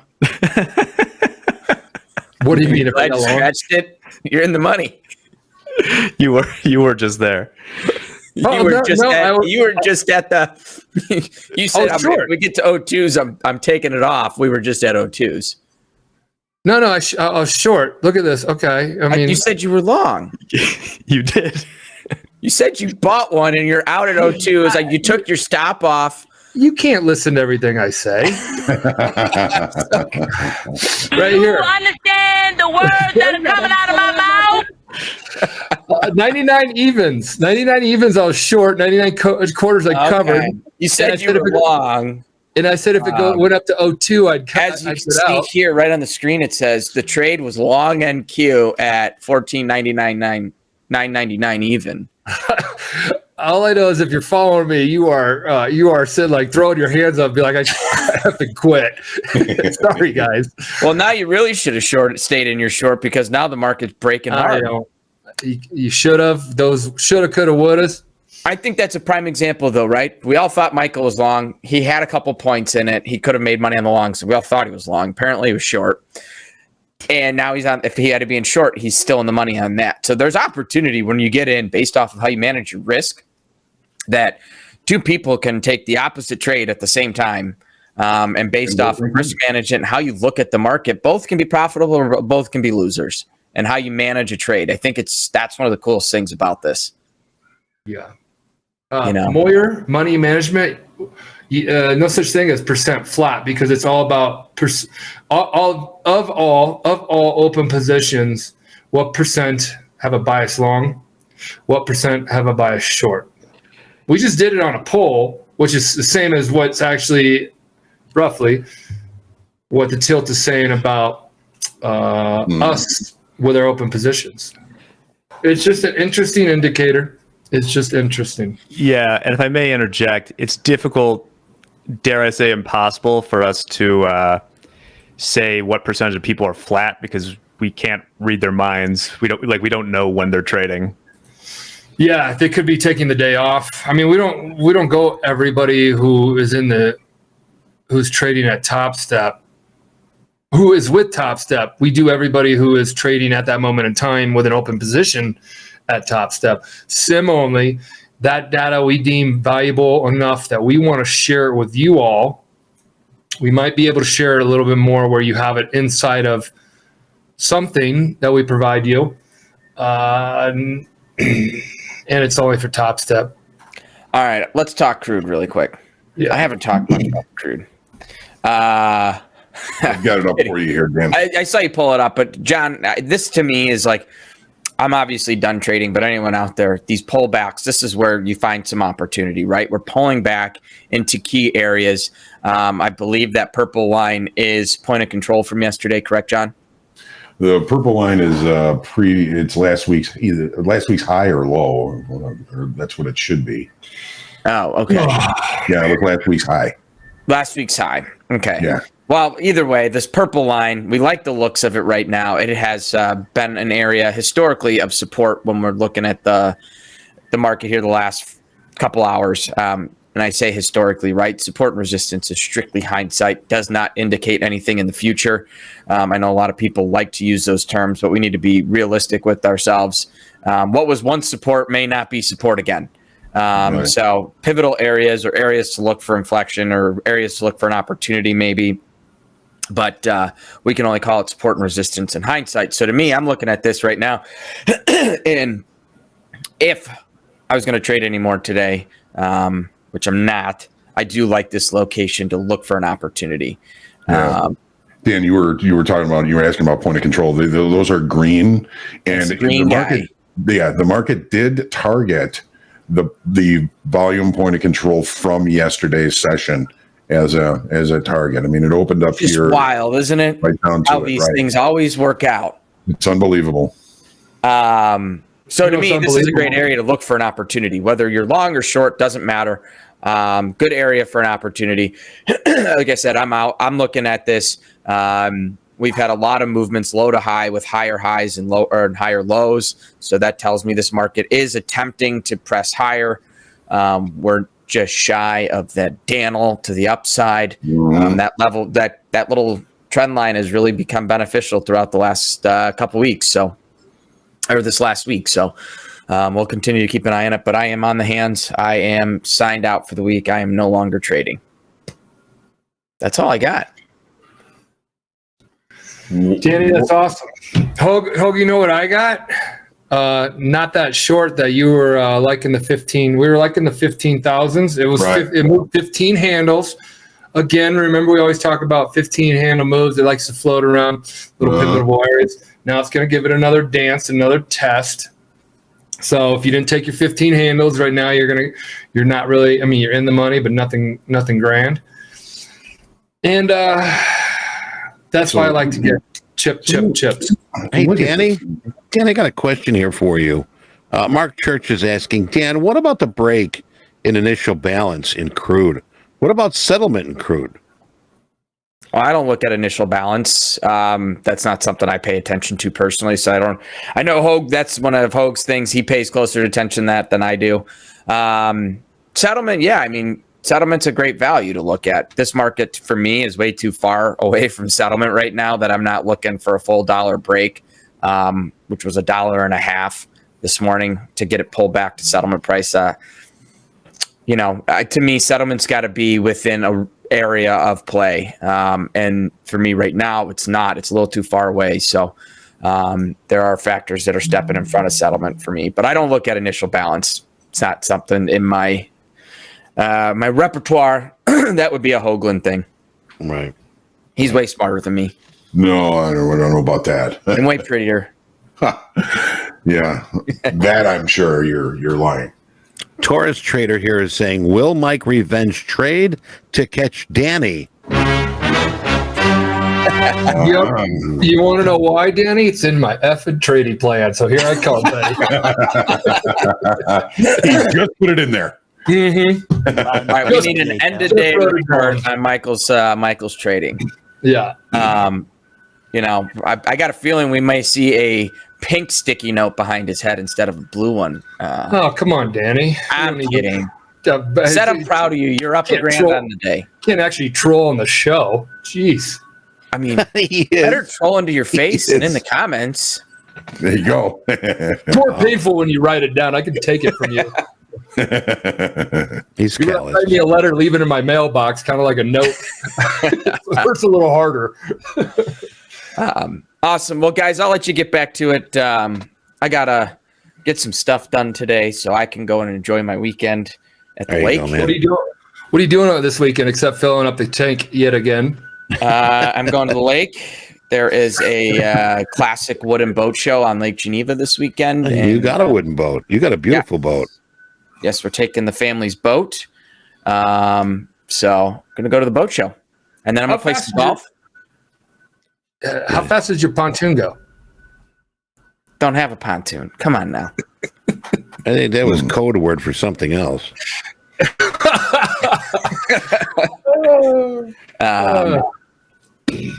Yeah, we're going to go to the lake. We're going to go enjoy a little bit of sun, go play a little bit of golf. I got a golf tournament coming up in a couple weeks that we got to get in shape for. Weather's supposed to be decent? Weather looks really nice. John might go up to Lake Geneva. Mm-hmm. I might be seeing some other Top Step people in Lake Geneva too this week. Good. Our very own risk manager is going to be there. He and I have been messaging about when we're going to play golf this weekend. Oh, listen to you guys. I tell you, the best I do is I fill up a kiddie pool in my backyard and soak my feet. Awesome, guys. Well, I'll let you get back to it. I know you guys got a lot on the agenda today. So, thanks, Danny. Ian. You have a Michael, great Danny. weekend, man. good luck. Maybe Take care. Yeah, I don't need Danny. I don't need luck. All right, I need a trading plan with your picture on it. I'm not going to go for Danny's number. I'm very proud of Danny. Danny kicked ass. He had a great week. He had a real good week. Putting them on, and our goal here isn't supposed to be the ones that you follow. We're just trading. Set. We're gonna have winners. We're gonna have losers. You know, It's about experience too. You know, I mean, he had a good week. He saw a possible opportunity, and then he waited out. It wasn't really worth it. You know, and he made that decision. So, I mean, it would have been drastic if all of a sudden he puts a position on, and now he's down $400. You know, $600, and then he gets out. You know, end the week on a good note. If you can do that, do it, because I guarantee you're going to go into the weekend a much happier person, whether you trade or not. And what was today? I know John mentioned something today. Was what day was it today? Jack, do you remember? Sorry. It was a day of the month. hey, Trepidity, peace out. I'm glad you're calling it an early day. JD, yeah, I got a little look in my eye because we're back up to the 15,000 level. 15,000, making new highs, guys. Yeah, Eddie, if you get that thought in your head, we'll jump back to it. But we're on our highs right now. Sure. Oh, what do you got? What do you got above here? Hoag is taking a quick break. Damn it, Ho. Hey, Lacey, what do you have above here? By the way, Eddie, we're asking about the day. JD has provided us that you had to be referring to the fact that President Lincoln issued the Emancipation Proclamation in 1862. Yeah, on this day, President Lincoln. I knew him very well. That's what you were talking about, right, Eddie? No, it was something else. It was something else. That is awesome. Conserving Day or something like that. We'll find out when he gets back. Good times on this day. I like it. Yeah. Yeah, we have JD pumping those in. Good to know. David Cross and Lacey levels. Yeah. Hey, Jack. I know you and JD. I should say, not the JD in the chat room, but our JD here at Topstep. who kind of preps the weekly kickoff and calls them Hoag's levels. I dare you to change them to Lacey's levels on Monday. Do I take it like a Zoom call with the dog?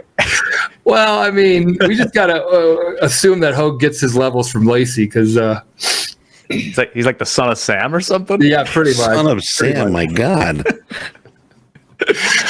NASDAQ high, Hoag. Rawr. Well, okay, we're at the 15,000 level. It failed yet again up there. Apple ripping on iPhone 15 news. Super abound. We were just talking about techs all getting beat up, and then we were talking about today, and then we're also talking about the techs getting beat up for the last. I don't know. I looked at the daily chart for a while. And if you're a long-term investor, we started talking about that, and a possible goodbye for a lot of those techs. Well, hey, I found out today is National Brave Day. So how brave have you been, Michael? I was playing chicken last night on the highway. Were you? Or okay, it's National Legwear Day. Are you wearing your Topstep Trader socks? I have $4,000 worth of socks. Oh, swear to God, over there. 3 big baskets, all different kind of Topstep ones, kind of old school 70 ones with stripes on them, all the way down just like black and whites. Nice. Really cool stuff. And our goal is to start kind of giving away socks. It's kind of like a fun little, stupid idea that could be like just like, oh, they give away socks at Topstep. Sure. Put them on your feet, put them on your hands, put them on your. We'll stop right there. We need a little Red Hot Chili Peppers. So if we get 1,000 likes, oh my! Jack, We'll get Flea. We'll get Flea to join us from the Red Hot Chili Peppers. Was that just one time, or they did that multiple times? I think multiple times. I think it was kind of their thing for a while. Well, was that the same time Ozzy Osbourne was biting off doves' heads? No, that was after. The thing was, I don't think he admitted to doing that.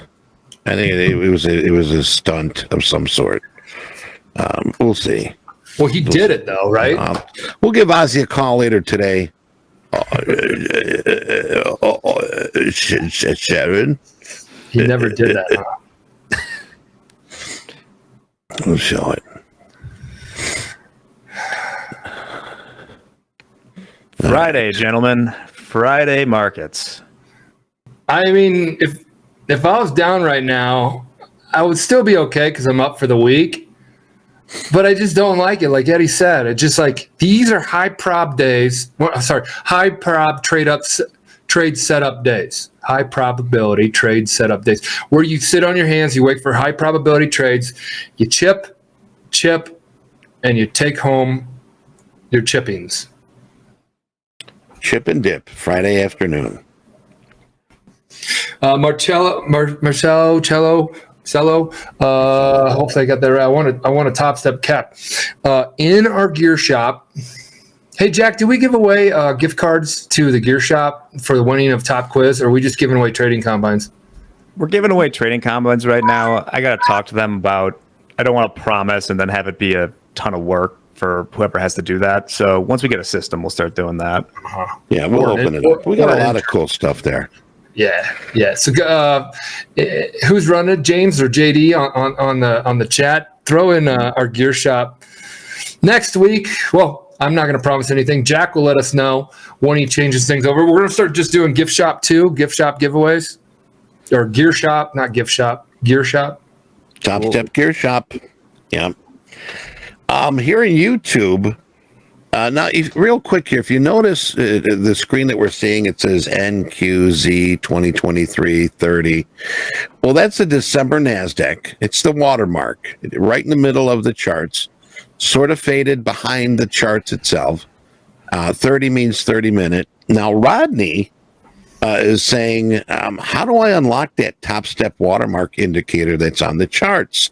I'd like to put it on my charts. Well, The professor, Robert is the one that does that. Maybe we can get him in here sometime today to explain that. But he does have a coach's channel in Discord. So Rodney, I would suggest if you're not a member, be a member. Jump in the Discord channel and have Robert explain it to you. And anybody else that, if we can do it, or if you can do it, jump in the channel too. Remember, we've got a lot of coaches' personal channels. So if you'd like to jump in there and ask a question, by all means, that's what we've got going for our traders. Speaking of, like Eddie, I can't have you drop out now, or else I'm left with just me talking over the screen. Oh, there he is. While MP's away, Robert also sent this trader spotlight graphic he made to highlight Guillaume F. Sorry for any mispronunciation there. Jack. Oh, you got the socks. Here, wait a second, MP. I'll put you a full screen. I'll go full screen. This is. Let's see what we can do. All right, you got the socks? Got the socks. Go full screen. I'll show you how many socks. I might do a fun thing. This is how many socks we have. That's enough socks to feed an army. Get it? See what I did there? We also have these cool wallets. We also have these cool sunglass cases. I'm waiting for the bobbleheads, man. Another wallet. And then another cool thing. Where's it? Ladies and gentlemen, welcome to Top Step Show and Tell. Bag tags, suitcases, trade and travel. MP, are we running the gear shop out of your place? No, I just went rogue with the company card, and I'm like, you know what? I got an idea, and I might share this idea with everybody right now. I got an idea. I'm just gonna get a bunch of socks, because who doesn't like socks, especially fresh socks? And maybe this could be a fun little thing. Well, no, I give away socks on here, and I'm like, that's kind of dumb, but it's kind of like catchy. And it's one of those that, I don't know, people are in here and they want a pair of socks. And I have a bunch of like UPS things, and I just write down everybody's address. And then I take the big stack, and on my way home, I go by the post office or whatever, I just drop them off. You get a pair of socks. There you go. A little bit of, okay, Ghost wants some socks. Yeah, I guess so. Right. TFT says kids on Christmas do not like socks. So don't get anything for Christmas for your kid that says Top Step. Actually, those are pretty cool. I mean, the idea the idea has been thought about, Eddie. Yeah. Well, hey, take a look at your NASDAQ, my friend. Hold on, I got to take a look at the S&Ps here. To the moon, Alice. To the moon. New highs. Johnny, you got what up? What do you have up here? Well, I mean, we're just about to take out the high from yesterday. We're almost there. The high from yesterday is right around 15,020. Stock market. Then we're going to get into the gap from yesterday's regular trading hour session to the previous trading hour session, which brings us up to 14,147. 14,147. So we're going to fill this gap. That's going to be a heck of a move. Now, the one index that rejected lower pricing is the NASDAQ, and it's leading the way higher right now. Take a look at the difference between, here's the high from yesterday in the NASDAQ. We're almost there. Take a look at the S&P now. 30-minute. What's that 100 period 30-minute? The 40s? Yes. Now look at where the S&P is. There's the high from yesterday. Ooh, we're nowhere near it. We're still struggling with the base of the late spike here. Well, I told y'all, everybody called their Merrill Lynch broker. Yeah. Hey, buy. Yeah, say buy me all that tech shit because it looks juicy. So we'll go back to the NASDAQ here. Hey, if you like what's going on here today, and I'm not seeing much reaction here, let's hit that and smash that like button. And if you haven't subscribed, by all means, join the Top Step team. Hit that smash that like button. Let's get that number up here today. Okay, so there's 700, almost 800 people watching, 292 on the likes. If you can get the likes to 314. If you can get the likes to, if you get the likes to 500, which isn't that far away, next week I will take 500. No, I will do. I'll do 20 socks that I'll fill out on my FedEx. It probably cost me $8 to send it. The socks are $12, $20. It's a total waste of money, but it goes in your mailbox, and you can put them on, and you can say, I got my socks. And maybe that becomes my thing. I'm a sock guy that just gives away socks. Sock it to me. I'll do it. I mean, I like being a part of a trading community, so I'll go above and beyond. I mean, I got things to do. I'll just fill out 25 or Michael's so Michael's the stock fairy. envelopes. A sock fairy. The stock fairy. Do you I'll look under your pillow and you find a pair of Topstep Pair of socks. socks. Michael's been there. He's been there.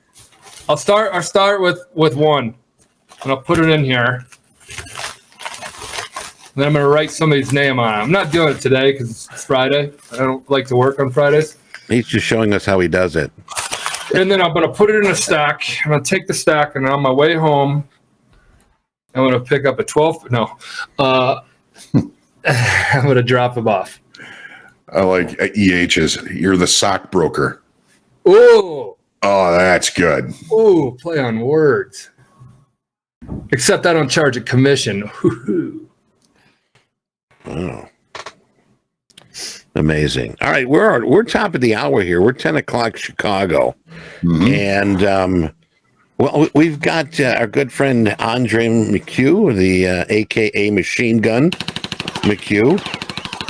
And I'm really looking forward to how he's going to sort of send us off this week with his awesome information. So just take a couple seconds. We are going to transition. That's what it's called. We'll be right back.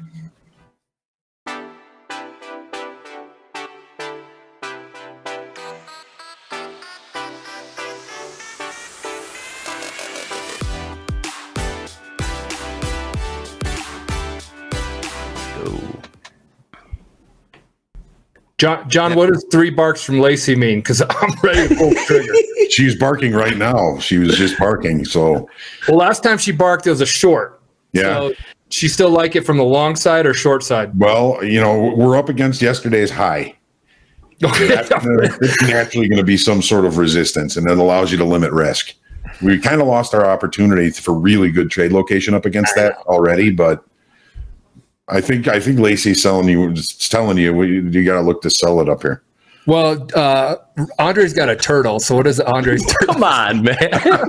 we do have Andre here. Turtle hasn't done such shit today. I like turtles. I love that clip. I love that clip. I like turtles. I love that kid. How'd you have that on hand? Hey, what's up, Good, Andre? Eddie. I got pulling them out my ears. You guys are loopy today, huh? It's Friday. We're having fun. I'm still drunk. I know. Got a lot of folks that got funded today. That's dope. Nice. Yeah, and just we've been carving the markets up a bit as a group. Nice. Yeah. See, I changed the lights to green back here, so we're going to make sure that we're going to end today green. That's that money. The plus Get that sign. money. It's hard, Andre, to go on Minty tilt, fresh. right? It's hard to go on tilt when I'm with you guys, and I think that's like really helping my trading. Yeah. I'm saying that because like I can talk to you right now. If this is off and I'm sitting here, I'd be sitting here watching the markets. I'm like, there's an opportunity. Yep. There's an opportunity. But now it helps me become more patient. Yeah, this whole settings like helps fight FOMO for sure. I know that just because there's movement doesn't mean there's opportunity. Like I was watching this rally just before I got on. I'm like, oh, is there something here? Is there something here? But being in tune with you guys and listen for Hoag's levels, kind of just sit on your hands and watch it play out. It's Friday trade. It's been choppy too today. Well, I'm going to try something here. I don't. What do you got, Hoag? Well, I push back on your choppy real quick, Andre. It hasn't. I don't think it's been choppy. I think it's been reacting to the levels that we've talked about fairly well. Now I don't know what you're looking at. I was looking at S&Ps. What are you talking about, NASDAQ? Yeah. Okay. Nasdaq's been pretty nice trading around these 18s, 20s, and then The pullbacks have been 15 handle pullbacks. Nice areas to get in. It's kind of respected levels instead of been a little sassy with them and then got you out and then taken a direction. So gotcha. All right, cool. Hey, it's good to have another set of eyes on this shit because, you know, if I'm seeing one thing, if I'm not seeing it correctly, and you guys are seeing something else, you got to wake up and, you know, you can't be stuck in your ways in this. What's up? I just took a long, and here's why. Hit me. So here's the base of the late spike. That's the high of the initial balance. It stopped there. What's the price? We had a decent 80 and 87. Got it. Nice. 89, 43.89. Cool. That put in the high of the initial balance. We've now taken out the high of the initial balance, and we've had one 30-minute bar close inside of value from yesterday. Now, this is not a true value area special situation play, but we've got little single TPOs here. It's a low volume node, and it's also the high of the late spike that we were kind of holding above, possibly reaccepting higher pricing, which the NASDAQ has already done. So this gives me a little bit of a small risk, and if this market does grow legs to the upside, it's already a week high in the day time frame. And we can see this market come all the way to a high of value from yesterday. The NASDAQ's already tested the high of yesterday's session. Yep. So I figure this is a reasonable risk for a possible decent opportunity for a long. And I was a little bit impatient getting in here, but the risk is still manageable. So that's so is that kind of, Johnny, is that the setup? Is that a setup you've seen before that you just like, that you've recognized from? Yeah. Yeah. The late spike. Andre, this market opened with a gap. We had a late spike yesterday, right?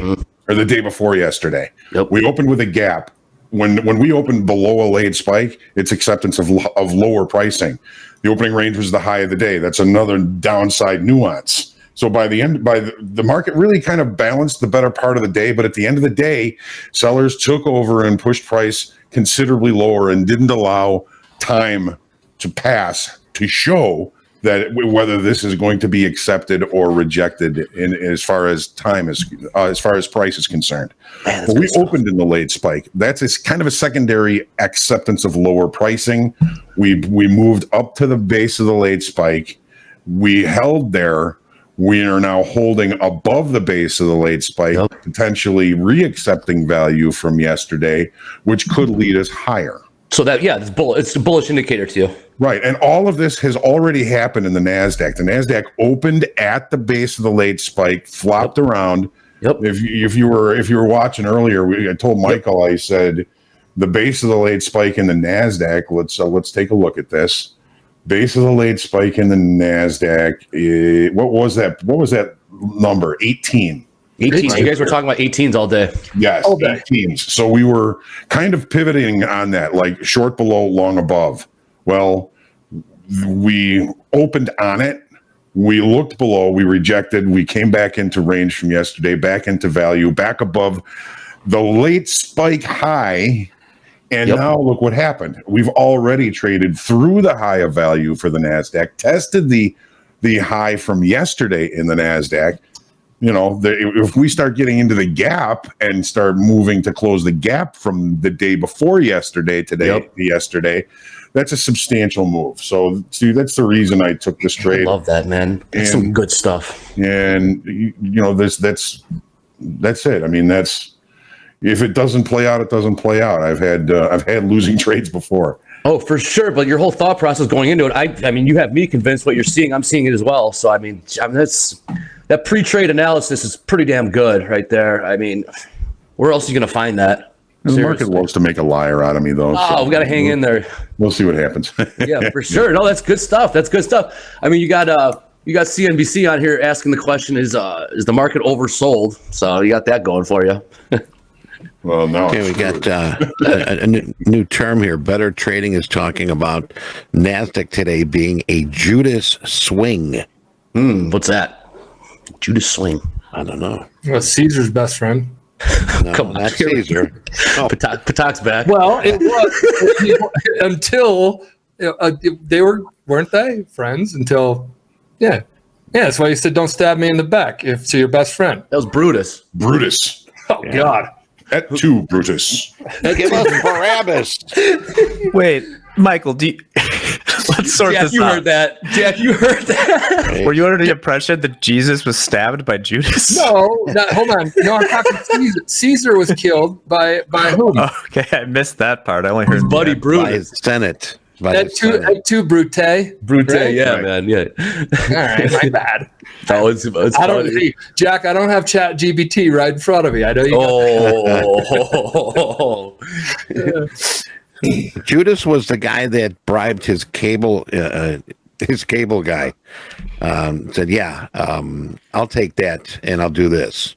I mean, I've done that in the past. I paid a cable guy because he was up there. It was in Chicago. He's up when they're up there. All they do is just go up there and just re-screw the cord. And while he's up there, I'm like, "Hey," he's like, "I got you." what does it get you? You give him $50, you get cable. Yeah. Oh, nice. Uh-huh. Hey, Hoag, someone's asking in the chat the 2 lines with the green and the red dots. What indicator is that? That is the opening range. That's the range for the first minute of the session, regular trading hour session. On this platform, it looks like this. It's this gold bar. It's the range for the first minute. Man, Lacey was barking around the 15 level, and I think the high was around the 18s. She is spot on today. Yeah, and I'm not. We just got our stop hit. We closed out the single TPOs. We're back below the base of the late spike, but it was a worthwhile endeavor. Well, don't be surprised if she comes strolling into your office and says, "Get off your chair! I got it from here, boss." Yeah, right. Hey, before we forget, guys, we've got to assign some homework over the weekend. What movie do we want to sort of put on the table for everyone to check out and watch? What was last week again to let everybody know? Rogue Trader. Rogue Trader. Jack, have you been having questions in top quiz about Rogue Trader, or were you waiting until today? No, I'll have it. I have not. That escaped my memory, but we will have a Rogue Trader day. But if you want to assign another movie. Oh, I would like to hand that off to another. I called Rogue Trader out. So Got to be Trading Places. Trading Place is a good one. Easy layup, John. Yes. Well, because I've seen it a million times. He can quote it. Wolf of Wall Street, Patak. Screw that show. It's a good movie. I don't know why you hate on it. Because it's just like you're screwing over the average. I got smoked on a pump and dump when I first started trading. My first 30K was everybody in Nebraska or everybody in my small towns like buy Lock Harris. It was like some. What's that? Exactly. Oh, it was at 52 cents. Then it went up to $1. Then it went up to $2. And then I'm like, get in. Then it went up to $4. Then it went back down to 52 cents. Then it went to 18. Then they had lawsuits against them. Before you know it, you got taken. I got AOL chat back then, man. Pump and dump. Remember? It's a good movie. It's supposed to be a dark comedy if you think about it. Isn't American Psycho? Yeah, about that? Yeah, I mean, American Psycho. He's a big bank guy, right? Mm-hmm. You got that painting in the office. Mm-hmm. The Big Short. That's a good movie. It's a good movie. All right, we're going with Johnny's Trading Places, Eddie. We can do that. That's a classic. All right, we'll get that one out of the way, and then I mean, that's a fun one. My goodness, All right, guys, watch this weekend. It's going to be comedy, so watch it with a buddy, or watch it with a significant other, or watch it solo. Maybe just remember, at the end of the movie, when he's saying, "You get some, I give you some, I give you 100." The next day there would be so many out trades. It would, it's just total chaos. But honestly, chaos they got that right. Yep. When you see them screaming, yelling in their fit, that's how it was. Do you remember when they're even staying patient? Wait.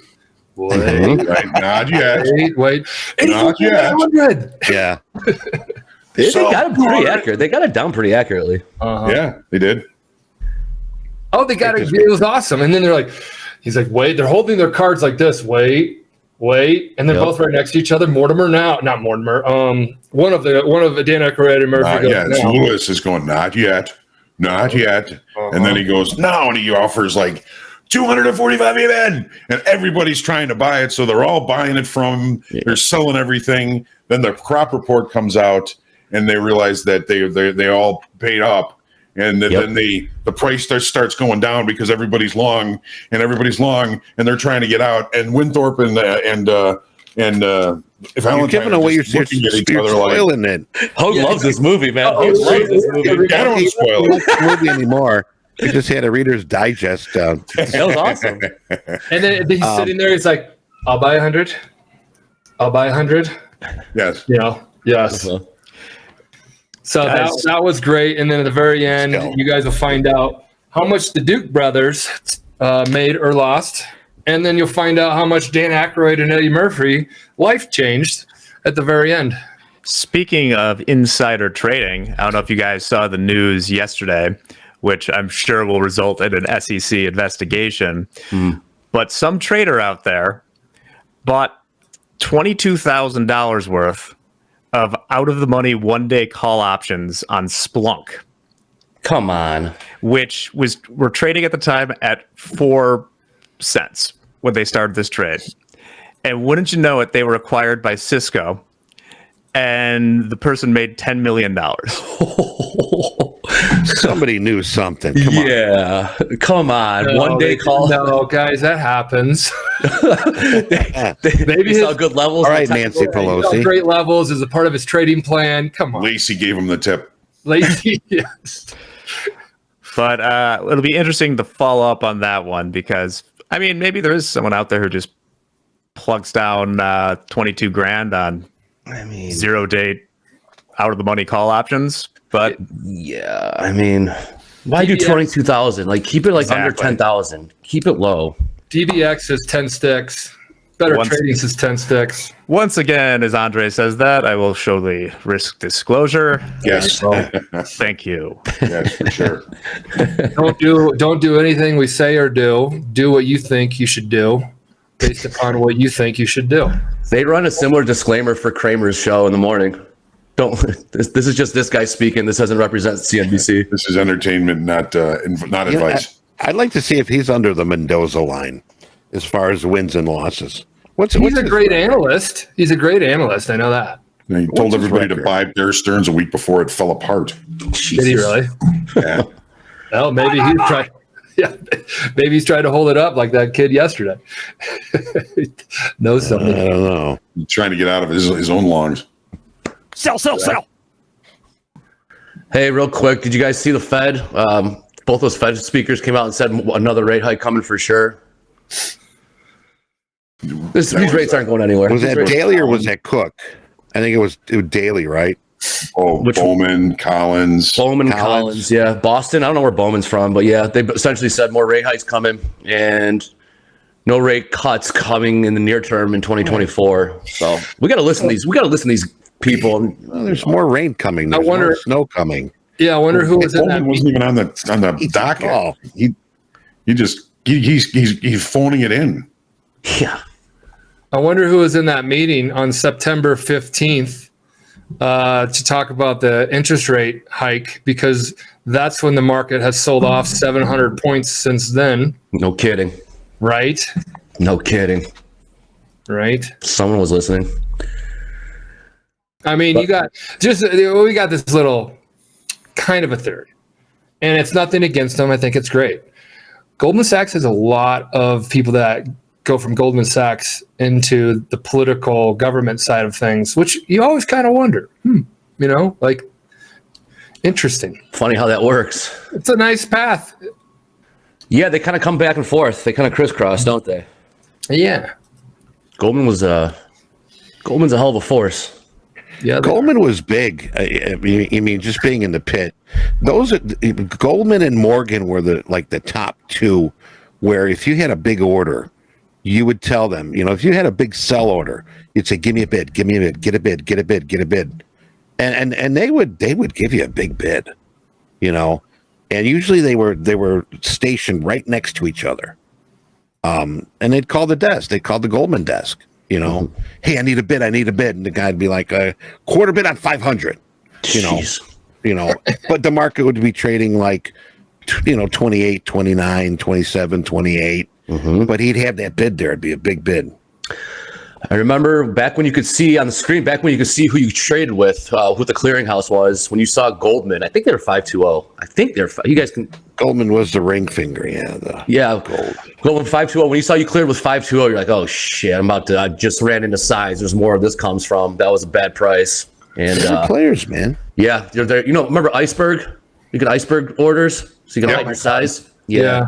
They typically Iceberg the orders. They didn't want to show, they're trying to get off 10,000 euro dollars, so they come in, 500 a pop. 500, then you'd fill them. Like, oh shit, here's another 500. Fill them. Oh shoot, they got more behind that. Here comes a tidal wave, so you're pretty much screwed. But yeah, when you cleared with filled with or traded with Goldman, it was like look out. Those guys were opening bell to closing bell.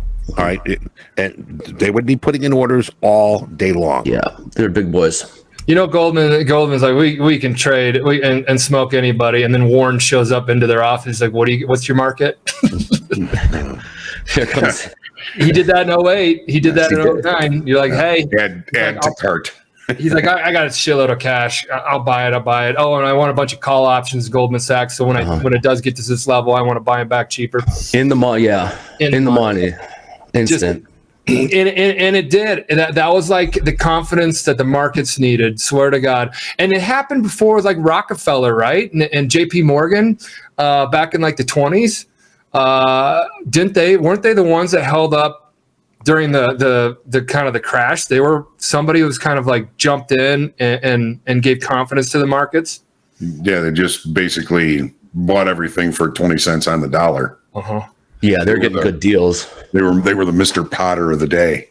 Yeah.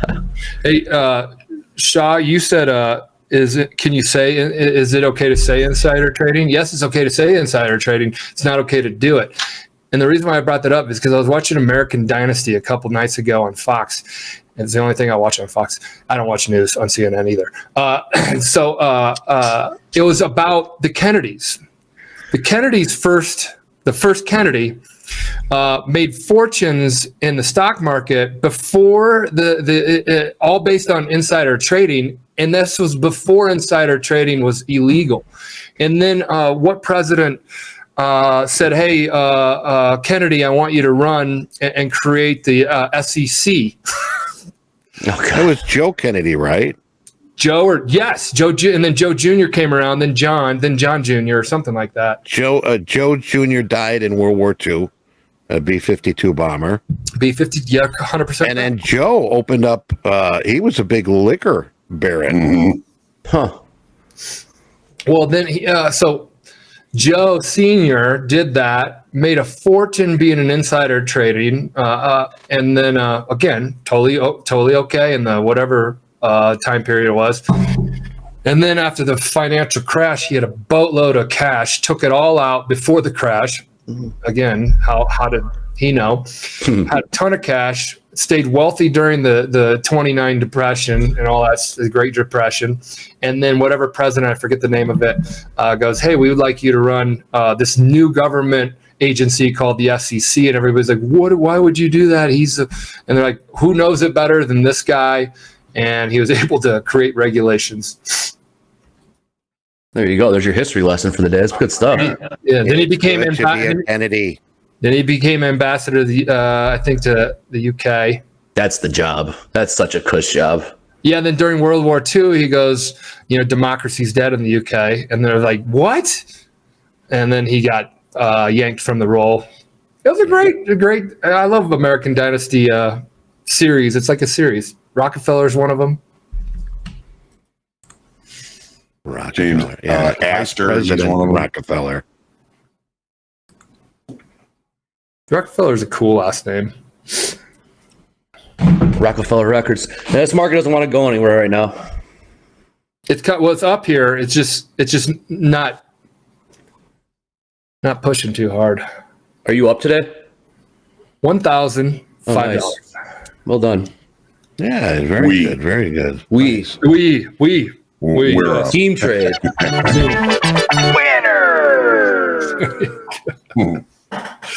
And I think I plan on keeping all of this right now, which means I might be.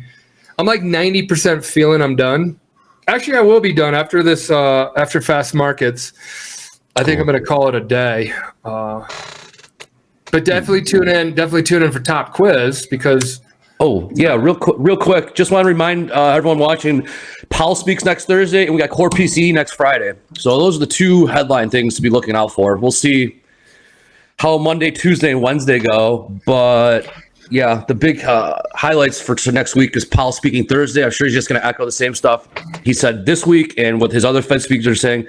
And Core PCE is a number that they watch very closely. That's next Friday. So. Something to be cognizant about going into next week. But yeah, make sure everyone that you guys refresh, reset over the weekend. Get away from the markets, right? Yep. Especially on Saturdays. There's no market open, nothing you can do but just enjoy yourself, friends, family, nature, whatever you got, whatever it takes. But it's very important to disconnect from the markets and screen time for that matter. We look at these screens all day. We always talk about screen time. We got to get into this. Nothing can replicate or substitute screen time. Well, there's nothing that can replicate or substitute for having a full day off or 48 hours off of away from the markets. Go fishing, go golfing. I know ski season's starting up. I heard it snowed a little bit up in the mountains, so we're getting there. Just got to get away. Hey, Trey, you drink beer? I'd really some, not too much though. I used to. I was going to ask. I mean, Tom's talking about old style. I was going to ask you what your favorite beer was. Ooh, what's your favorite drink? I like a bourbon. Bourbon. Yeah, a Manhattan, a nice old fashioned. But beer I really used to like Fat Tire. Remember Fat Tire? Yes. Out of Colorado. That was a tasty beer. I thought Fat Tire was out of Kansas. Fat Tire is out of Fort Collins, Colorado, I believe. Okay. Fort Fun. We give it city and everything. I believe so. I was really into it. That's when I was into my all those micro brews and stuff. But that stuff that's so filling, and just like you can have like two of them and then you're like, ugh. Well, you're not supposed to be a big drinker. You're supposed to be a connoisseur of sorts, right? That's how those hipsters are around here. They really love those micros. Yeah, you are a hipster. You live in the neighborhood. I mean, you have a house here too. Don't act like you're not too far. I wanted to be around the hipsters. They're cool. They are cool, but yeah, maybe a nice old fashioned. I'd say with the orange peel. You guys all bartender. You guys make a good old fashioned. Good old fashioned. A little peppers in there for you, huh? I just like what I call a Kentucky snow cone. I remember just a glass full of ice and a bunch of bourbon in it. That's a Kentucky snow cone. That's mine. I believe we had a couple of those at Woody's for the Topstep. We did. Yes, we did. A little day drinking. Oh yeah, Topstep events. When we do these, guys, we'll let you know too. But this is like just Chicago traders only, and we hit up our like GPS, whatever it is, to locate those guys. Yeah, open bar. It was awesome, and we give away stuff, and I think we all did shot together, and I think it was like a Friday. I don't know. It was like a Friday. No, it was a Saturday. Saturday.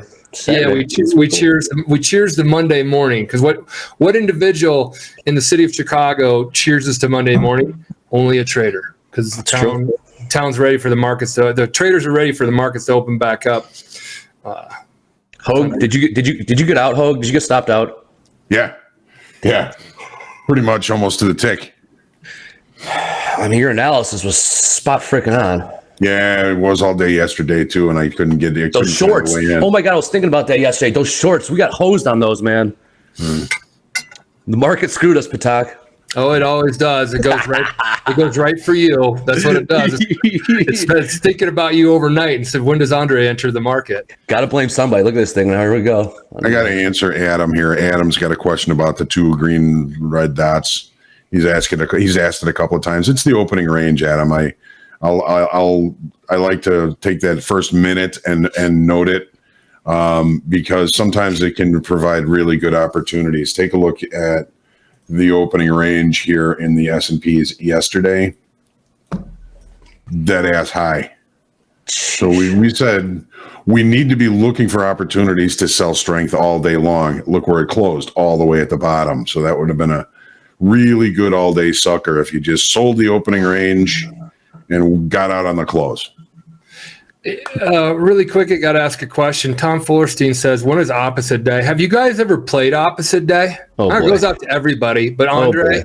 No, that's a scary place to be. It's a scary place to be when you're at, because you're like, You know, when it comes to everything I want to do, I'm going to do the opposite of, and it might be worth. And I'm just throwing this out there. Okay, go on. You say your piece, and I'll say mine. Yeah, it might be worth as an educational segment. Eddie, you might be able to like remind me of this. If I have a day with 3 losers in a row, like I did yesterday, and then I ended up being 4 losers, 5 losers, 6 losers. Maybe after 3 losers in a row, instead of taking a break, which I should do, I then turn into opposite day just to sort of understand if today's not my day. Great. What if I just do the opposite of it? So that anytime I feel like I should get long, I then look to get short. It's just a stupid idea that it does funkiness to your mindset. I've done it before on a really, really cold streak where you just throw your hands and nothing's working for me. I'm just going to do the opposite. But then, you do it for one day. You don't do it for like, you do it for one day. Okay, well, here's the thing. What happens if the opposite trades start working? Now, what's going on in your head moving forward? What are you thinking? And then say your opposite trades are wrong. So now what's going on in your head? You're like, oh shit, so I was right all the time before. I just happen to have, bad entries that got stopped out. Like, what? You're damned if you do, damned if you don't. No, because odds are, in my opinion, it's not going to work out. And then you're going to go to your mindset. Your conscience can be like, see, told you so. Like, just get the right trading plan, work harder, and do it. I've done this before. Fading yourself is not fun. Exactly, Anaya. Is Anaya here? Yeah, Anaya's here. What up? But you get there. I mean, I don't know. I mean, like go to a roulette table, you keep betting black doesn't hit. It's kind of like you gotta put into consideration too how deep you are in the hole after 3 trades. You're pretty deep in if you're going opposite yourself. Yeah, I mean, is it if you're not and you're managing that downside well, I mean, you got a green light, but otherwise, I mean, if you're deep in the hole, you can barely see the light of day. It's probably best to say no. I'm I'm not saying it's a good idea at all. Hey guys, maybe for one trade, do it for one trade, and however it works, let it play out, and then then you move on. Practice account, give it a shot. Yeah, I know, right? No, it was just a stupid idea that I just wanted us to think about. Okay, so we're back up here, the 15015s. Hope, what do you got up here? 1517, 1518s, 1519s, 1520 is yesterday's high. God bless it, Hope. It just hit 19.5 and just pulled off of it 10 handles already. Where's Lacey? Where's Lacey when we need her? Hey, John, I got a few things here. T Maximus says you guys always trade a 30-minute. Usually, I know from what I talked to before, we used to, I like the 15-minute. John was using the 15-minute. Why are we doing the 30 here? I like the 30 because it lines up evenly with the market profiles. So if you're looking at market profiles, I can make this a lot kind of bigger, but the market profile that I look at is based on 30-minute periods of time. If I split this, basically what I'm looking at is a 30-minute chart, just the entire range. And then you push everything over to the left and you start to show where the market is spending a lot of time and where the market is not spending time. It's showing acceptance and then rejection of that acceptance late in the day yesterday. Mm-hmm. So that's why I kind of stick with the 30-minute chart. Sometimes I'll look at a smaller time frame. I probably should have looked at a smaller time frame for the trade I took because I really just kind of didn't have good trade location for it. So I put my stop a little bit too close, and I was afraid of that. I think there were a lot of other traders that were in that same spot with their stops, so I got taken out with them. It's you can't forecast these things, and they came and got me, and it happens. There are a lot of trades they don't come and get me, so we'll just have to see. I got something else for you too, Johnny. Oh, look at that! Cool. Servide is asking, considering the last trade, if you had shorted from that same point, got in the money like you did, but ripped it up, do you move? Do you move your stop or just stay? So if that trade that I took went my direction. Shorted from that same point. If I shorted it? No. I mean, I don't. mean, I don't know what I would do because I wasn't thinking short at that time. You know, if I shorted it, I probably would have gotten stopped out. Let me see. Well, off the 20s real quick is 15 handles. There's your 15 handle move off the 20s, 19.5. Yep. I mean, I'm looking at reacceptance of value from yesterday in the S&Ps. It's not a short wasn't in my wheelhouse there. But as far as like moving stops to break even, it's something I drastically avoid because I can't tell you how many people I've worked with and traders I've talked to that do that. And they, then they complain because they get a trade on, it goes their way, they move their stop to break even, price comes, retests that level, takes them out of the trade, and then they get to watch the trade play out without them. It's like getting slapped in the head twice. Right? So if I'm going to move a stop, it's going to be to protect some profit. It's going to be, in a more substantial move to make me move my stop than just to take risk off. Okay. All right, cool. I hope that makes sense.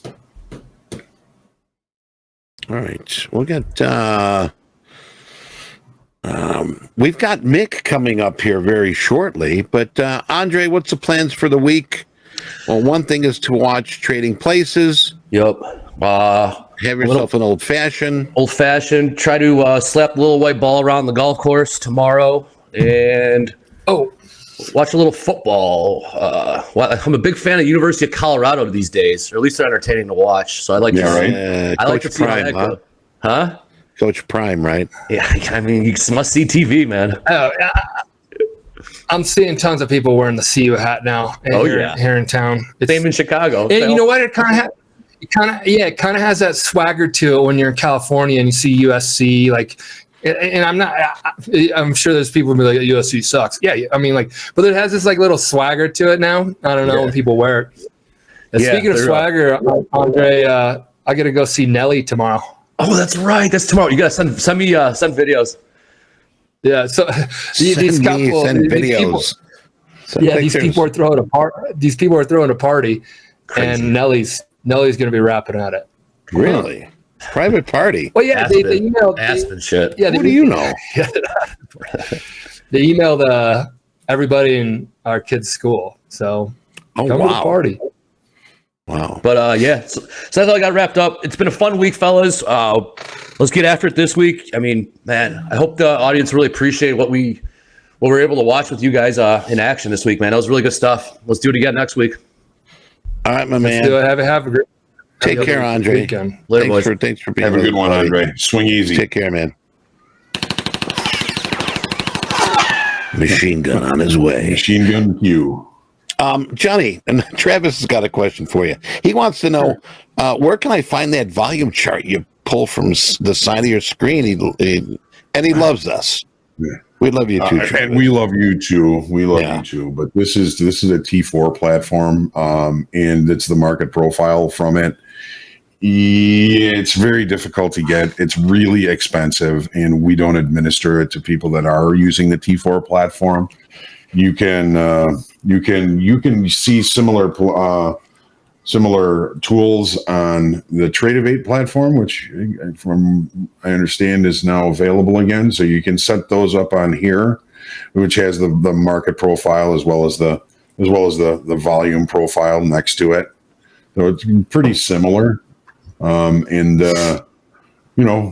good things coming down the pipe too. So I think there will be more opportunities for you to have access to the market profile charts. All right, we're back up here at the highs, S&P and NASDAQ, right here, right now. High. Hello. I know, right? We've got shoulder tap knocking on my forehead right now.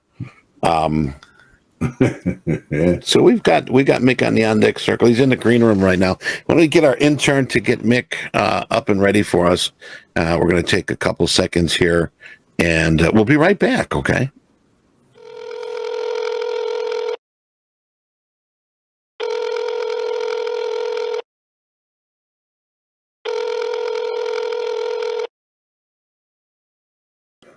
All righty.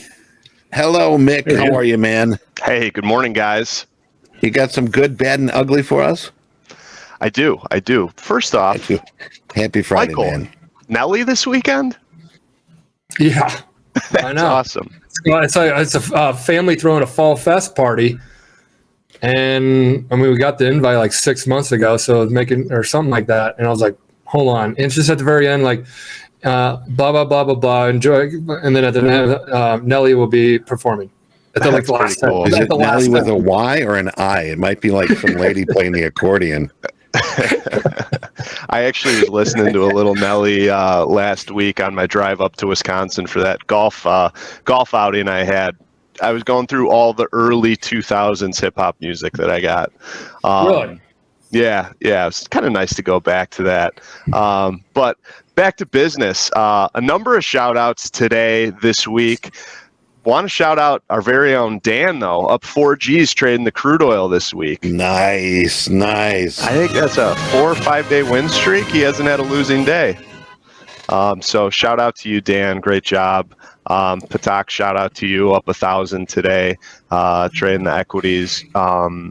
Yeah. So before we dive into the trading cards, I've got some exciting, just big winning days I want to share. One of them is one of our featured traders on the trading cards, Hugh, one of our traders from France. I've talked about him a handful of times on this segment. Trading in a live account, he's up 23 grand today. He's been working alongside of the NASDAQ ever since last night. I'm hoping that he's done for the day. He probably is, because he's been trading since about 6 p.m. Central Time last night up until about 30 minutes ago. So huge winning day. He's been, and I love this, he's trading size, but he's adding to his winners, one contract at a time. So as he's getting, Nick? What's that? You know what that's called?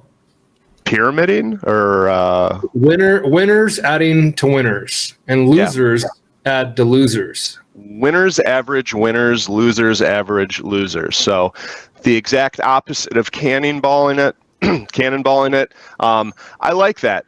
I don't think there's anything wrong with going in if you're a 10 lot trader, going all in at one time, but and then kind of adding to that a little bit. That's what they call pyramiding. You put a big position on initially, and as it goes in your favor, you build the pyramid, you add smaller and smaller size incrementally as you go. But I just like that. It's great getting the validation when the market's going in your direction, the odds are on your side, you add to that position. So really great to see him up big today. I think that average winning day of a little over 1,400 is definitely going to get goosed after putting up 23 grand today. So big shout out to him.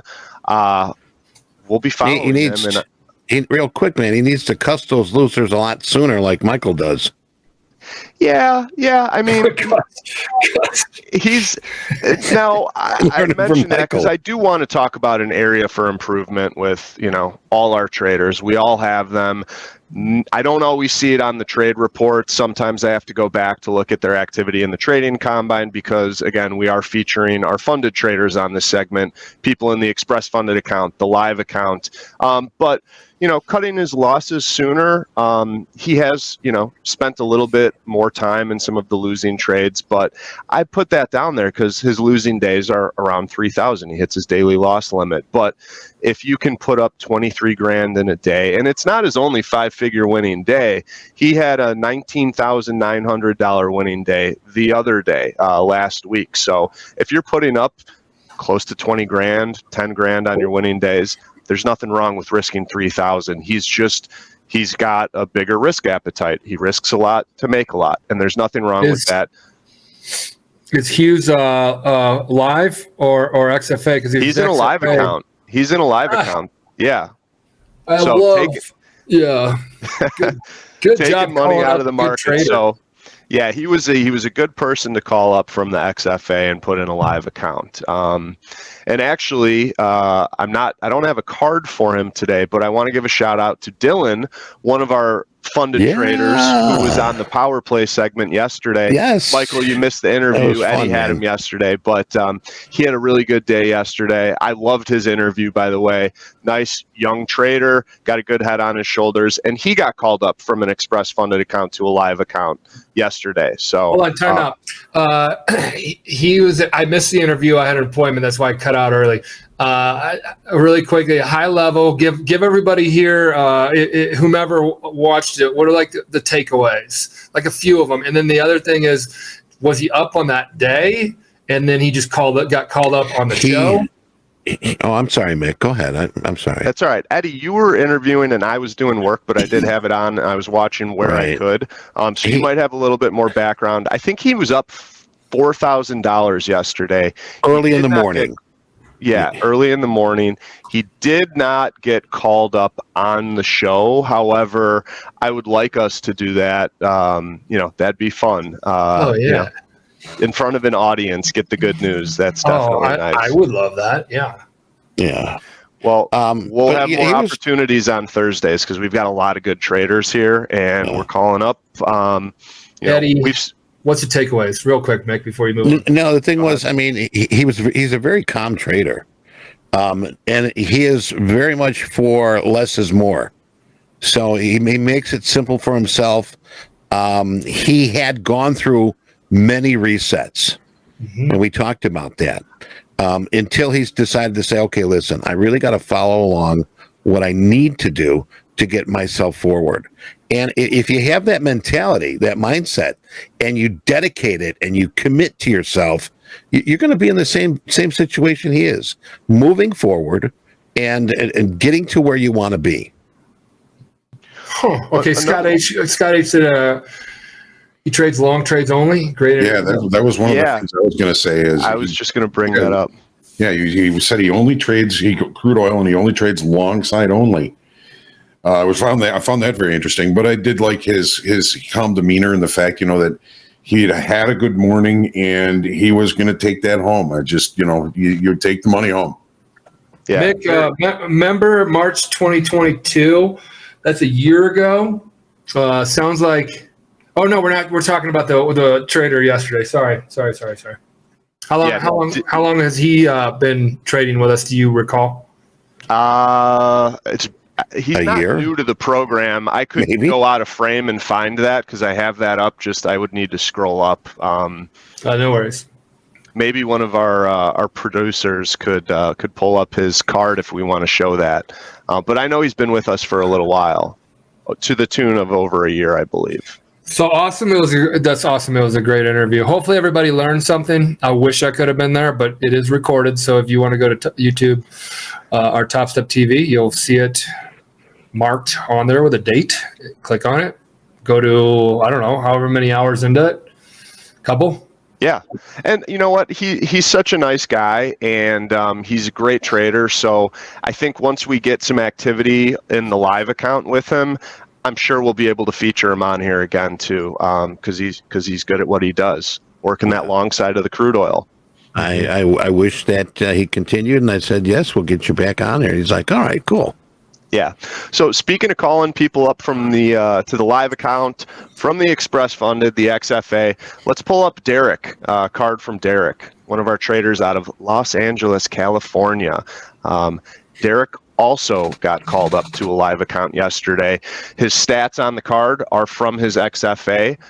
So really good stuff here. 94% winning days. Jeez. Average daily P&L just shy of 800. Nothing to complain about there. Steady trading. He can put up big days without swinging for home runs also. So I really like this. The long hold times you see in the middle of the card here, this is something I'm going to talk about regularly because I love this. I love seeing the long hold times. I think it's extremely difficult to be scalping, especially equity indices in this market environment, really since it's gone electronic. I know a lot of people do that. You get the quick instant gratification, but to have 94% winning days of $800 on average per day, long hold times help. I think when you catch a piece of the trend for the day, you're going to have that much more opportunity to get larger profits. And in my opinion, it's very hard to go long and short all throughout the day with these market gyrations, the candlestick price bar overlap and whatnot.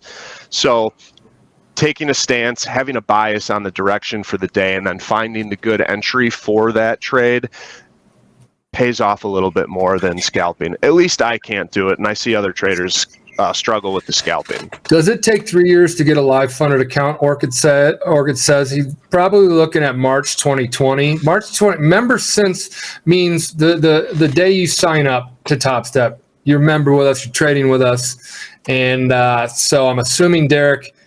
Of course, I'm not assuming. Started in 2020 in a trading combine, now funded.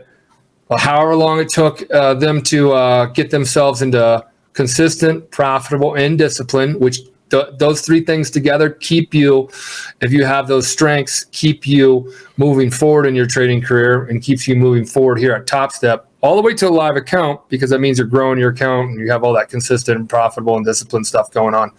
So, yeah. And if I could address that too, I mean, all of our trading combines can be passed in as little as 2 trading days. So no, Derek hasn't been working towards a live account since March of 2020. I'd have to go back and look at his history. He could have been funded between now and then as well on another account. So,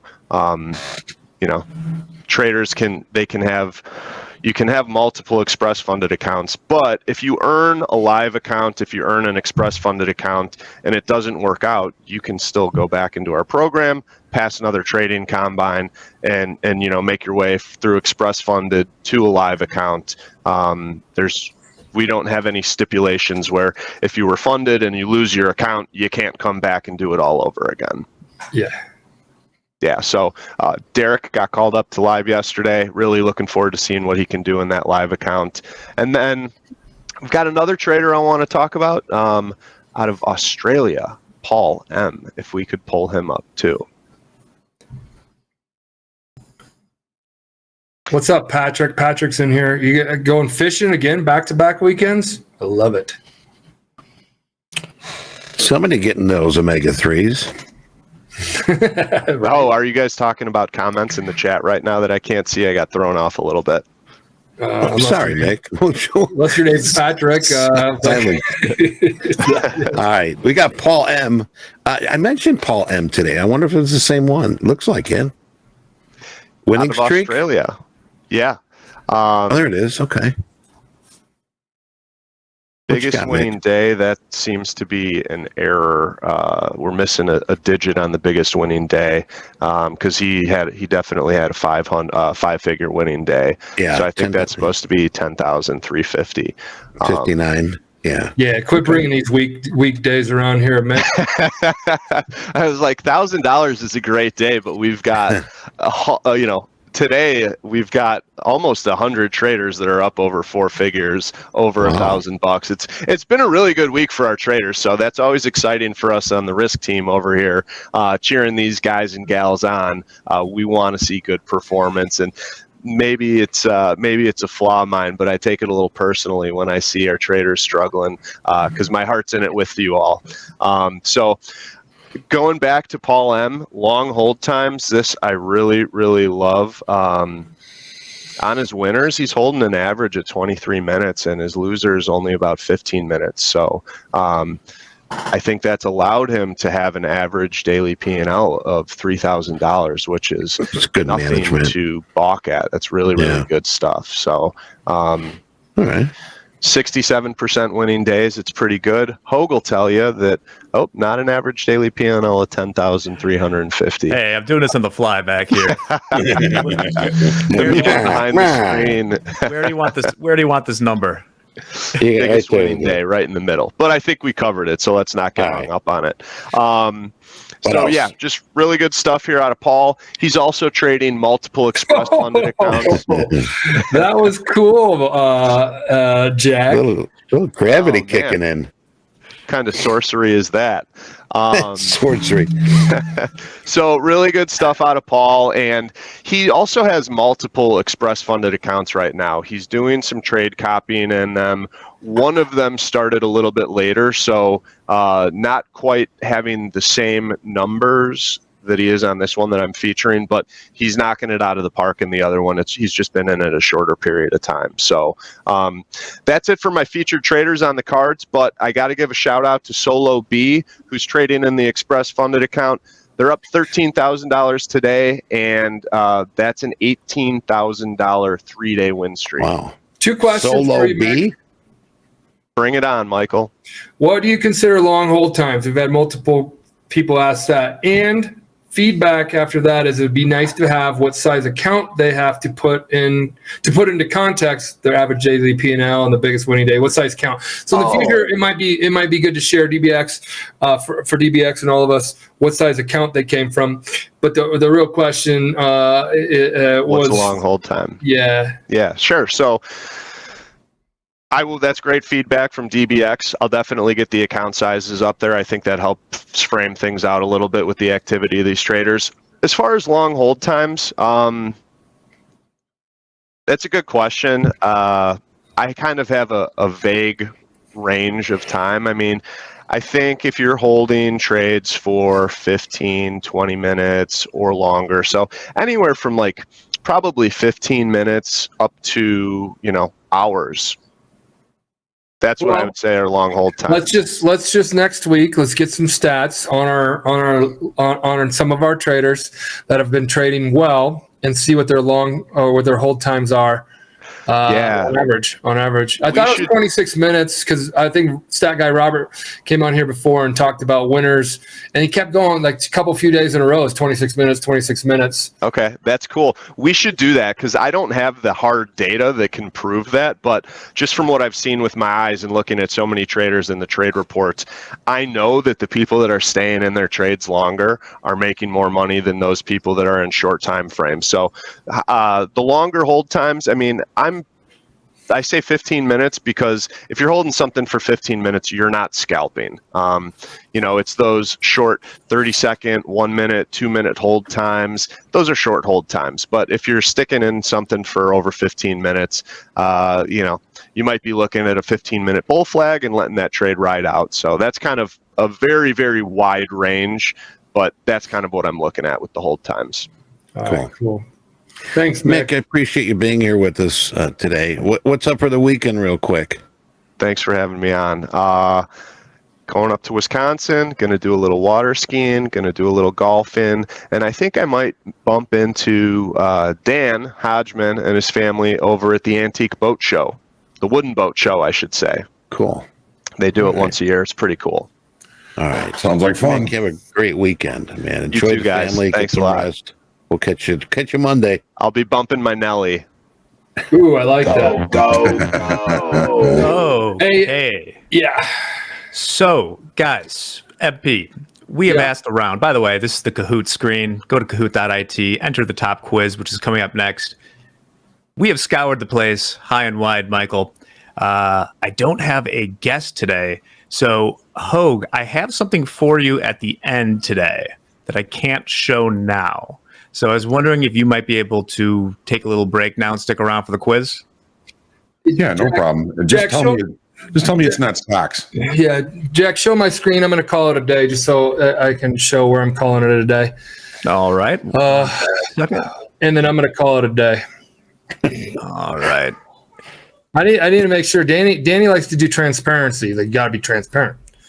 So I'm going to call it a day. I'm long from right now, but I'm going to call it a day. If it comes down to my 79s and scratches, I'll call it a day. It's almost there. But I'm going to end up the day up 1,000, and I'm going to call it a day. I really appreciate hanging out with you guys today. It was fun. Nice work. Nice put a stop right there. Yeah, good stuff. Yeah, good trading, guys. I enjoyed it. Have fun on a top quiz. Don't forget the homework. Don't forget the homework. Trading places. Yeah, and then last but not least, tune out, clock out, check out for the whole weekend. Do that. Enjoy the family, friends. Yep. Yep. So if we get a runner to the upside, I'm feeling pretty good about this. But if it hits my stop, I'm still feeling good about the day. So I'll see you guys. Oh, and real quick before we go, James just mentioned 27 more for socks. If we hit 500, Mike's sending out randomly 25 pairs, right? 25 pairs of Topstep socks that you cannot get at Walgreens. You can't get them anywhere. You can't get them anywhere. Or Costco. All right. Have a great weekend, everybody. Be safe. Stay healthy. We'll see you back here Monday. Hit it, Jack. All right. The audio will still be live. My lo-fi beats are on. I'll take them off for 1 second. So we're going to take a few minutes here. You can sign into the screen there. We're giving away 150K, 100K, a 50K trading combine, and there will be some fun questions and a special surprise for Hoag at the end. So hang tight. We'll be with you in a few moments.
Hello, everybody. Welcome to Top Quiz today. I am joined by Alyssa and Hoag. What a treat. How are you guys doing? Alyssa? Jack, I'm doing well. How are you? Happy Friday. Doing good. Sorry about the construction outside your place. Oh my! They're putting up an intersection, so it's been a wild couple of months. Lots of jackhammering and all kinds of that good stuff, huh? All kinds of that good stuff.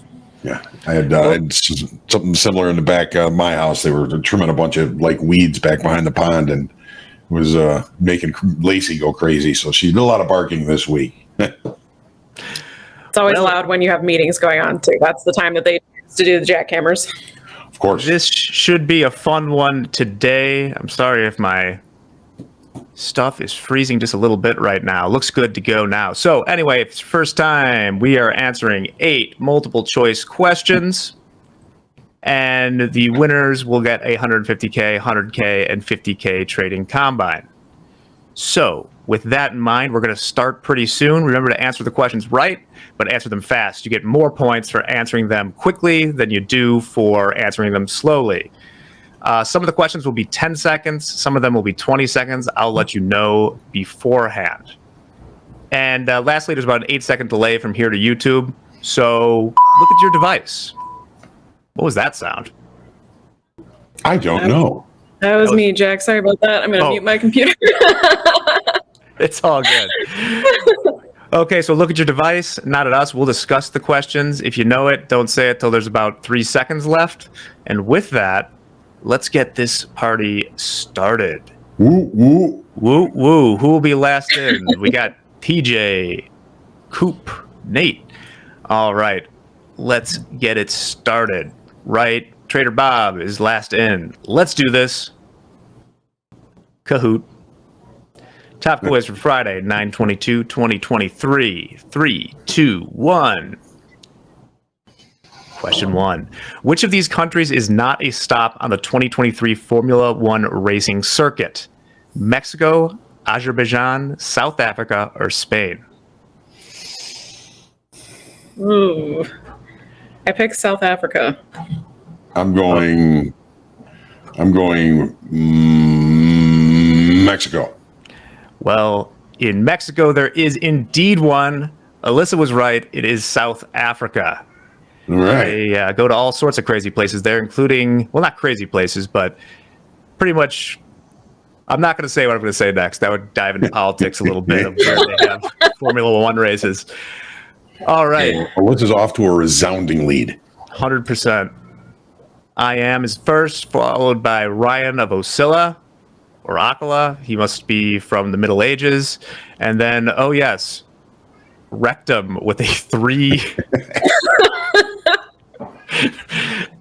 They're back. Oh, it's good to see Rick James is back with us. I thought we lost him. All right. Question 2. Which of these countries does not currently have a king? Saudi Arabia, Denmark, the UK, or Belgium? You know, Hoag can guess first on this one. I'm guessing that she's on Google right now. I'm going to say Saudi Arabia because they have a crown prince. They do have a king, though, Hoag, too. Oh. Denmark, all of these countries have a monarchy of some kind, titular or otherwise, but Denmark has a queen right now. So there you go. And Alyssa, by the way, is playing along on her phone. She's okay. She's not just Googling the answer. I'm not cheating, Hoag. Okay. All right. Well, what did you pick on that one? I picked Belgium, so I was still wrong. Okay.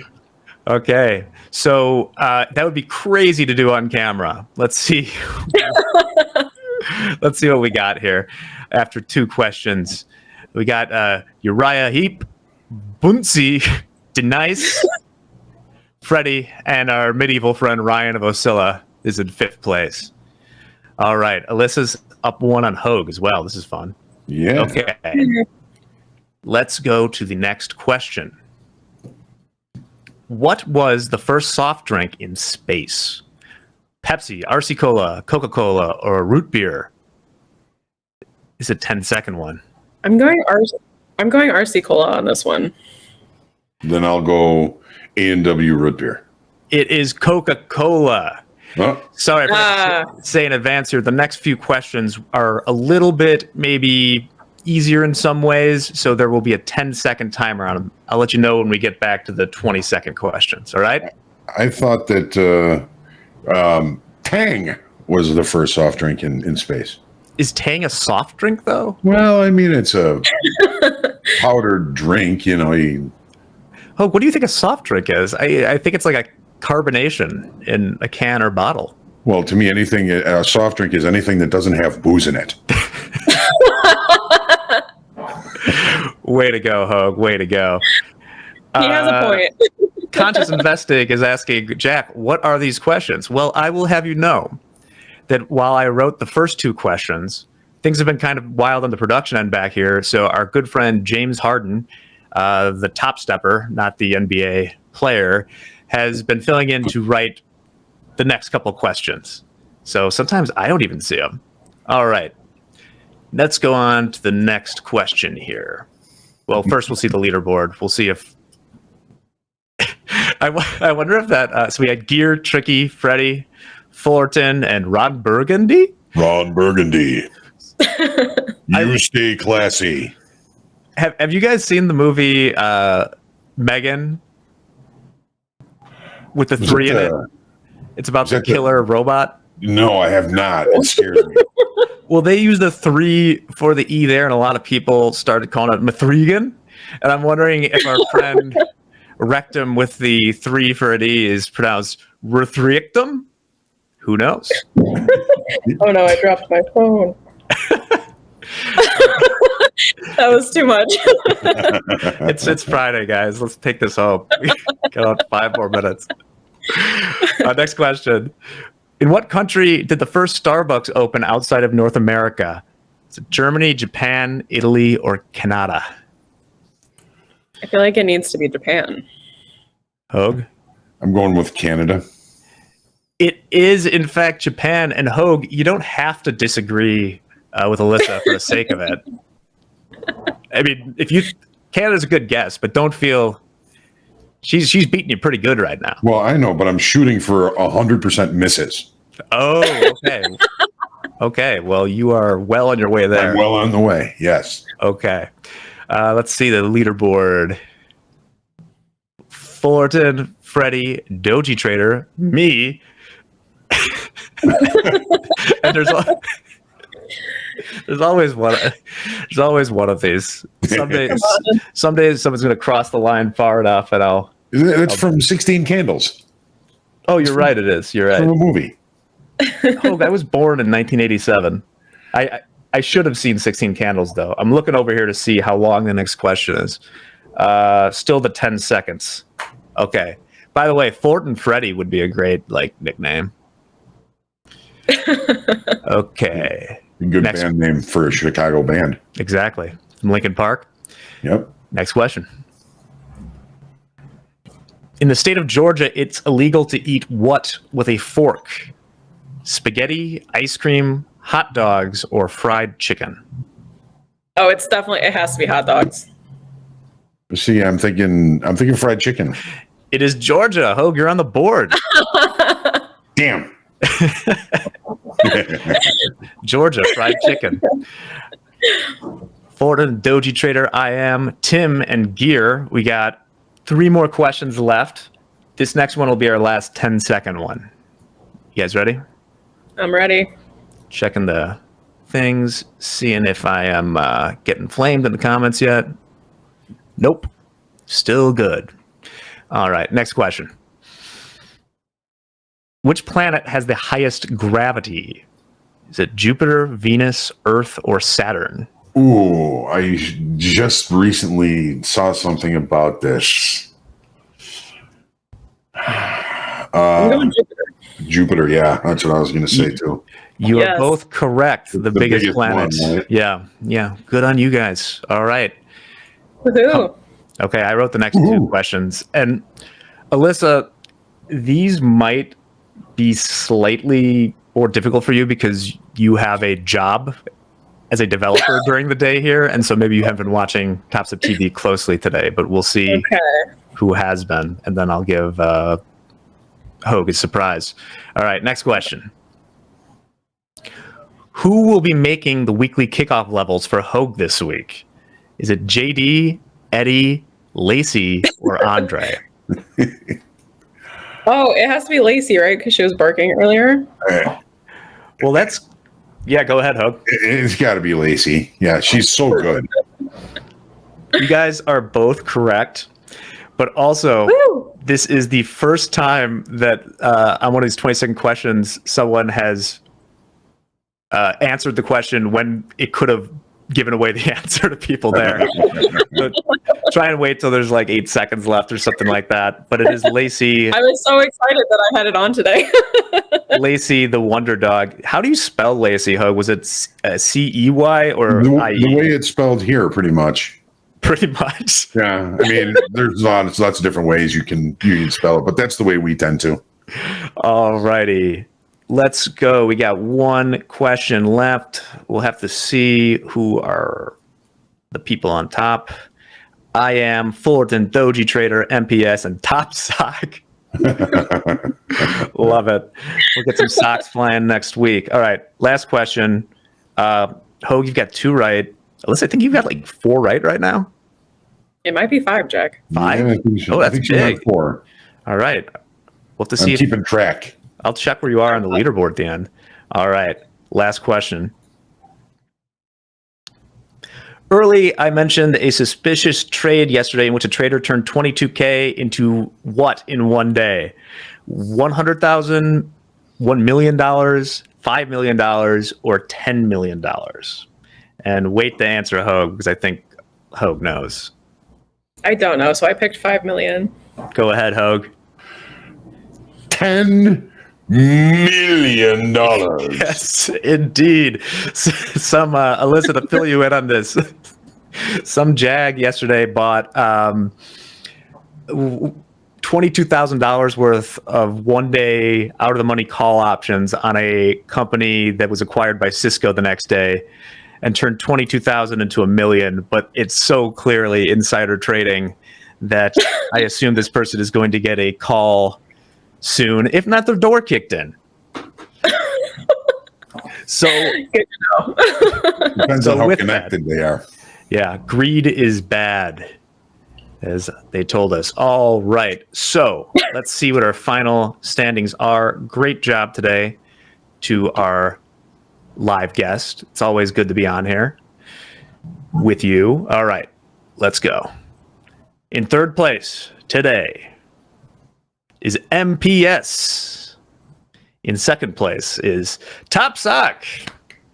And in first place, of course, it's I Am, who clearly thinks, therefore I am. JD is in second. Maybe that's our JD. Maybe it's the JD from the comments.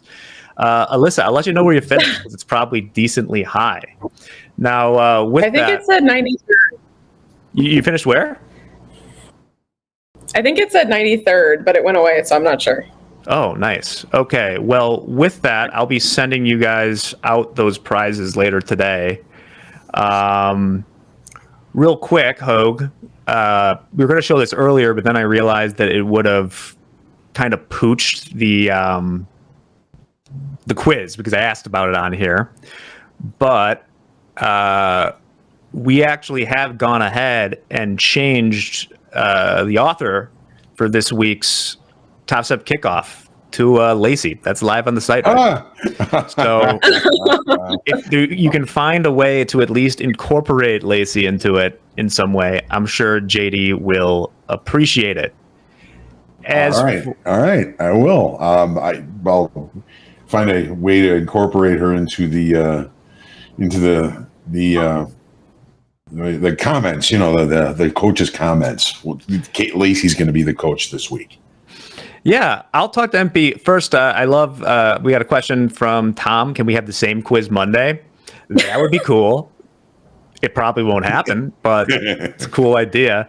Will the top 20 get socks? Maybe that's a good way to do it. Maybe at least the top 10 do, and I'll let maybe the top 20, and then I'll let Michael decide randomly. I don't know how else to give out 25 socks to random people. They're commenting on your picture. Someone says it's a rough day in the lumber pits there. There's tons of pictures of Hoag from back in the day in the like newspapers of being the markets are down and he's that guy. Or yeah, they never took pictures of me looking happy. Yes, well, it's good to see you happy now, presumably. Yeah. So thank you, Alyssa. Thank you, Hoag. Thank you, everyone. That's all for today. We'll be back next week with new power players. It's going to be great. So we'll see you at 8 a.m. Monday. We'll explain our sock giveaway on Monday as well. And yeah, anyone have, Hoag, you have any parting words? Yes, Lacey is very excited about this. Thank you all for joining us this week. We hope that you had some good opportunities, made some good trades, and learned something. And make sure you do something kind for yourself. We work hard at this. Do something always kind for somebody else. Get rested up, and we'll see you on Monday morning. It was great to see you, Alyssa. Always a pleasure to see you, Jack.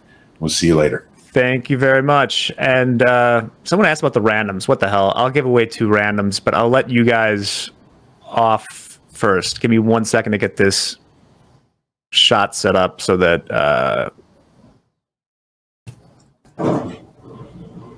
no problem. You guys get to see behind the field here.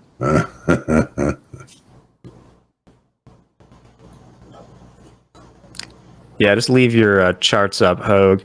Yep. All right. So we'll just do the coach view here. Just me and you guys. Alyssa and Hoag, you guys can sign off if you like. All right. So I will give away 2 combines to 250K to random people that got at least 1 question right. How I will do that is I will go to a coffee break right now for a minute or 2, maybe 3 while I get that sorted out. And then I will come back on and do that for you. Sound good, everybody? It better, because that's what I'm doing. See you in a few minutes.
All right, ladies and gentlemen, I am back.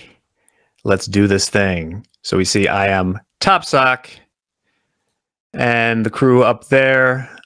What I'm going to show you right now is a spreadsheet of everyone that got at least one question right here. You can see that there are 287 people today. So I'm going to go over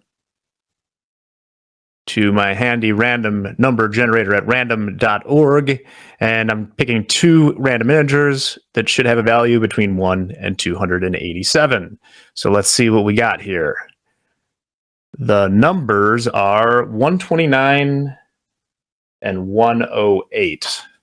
So let's go back to the spreadsheet here. First is 108. 108 is Lena. Lena, your lucky day. And 129 is Michael F. So, Michael F. and Lena, thank you very much. Let me take one more quick scan here of the YouTube comments.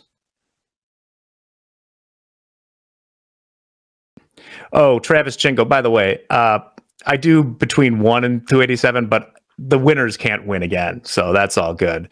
I think I got the right number there. Sorry, Conscious Investing, that you were one off. It's random. Thanks, everybody, for watching Topstep TV this week with us. It's been wonderful. Stop trading. It's Friday. Go out. Enjoy the weekend. It's going to be a good one. I'm going to clean up this shot and say, see ya later. We're out.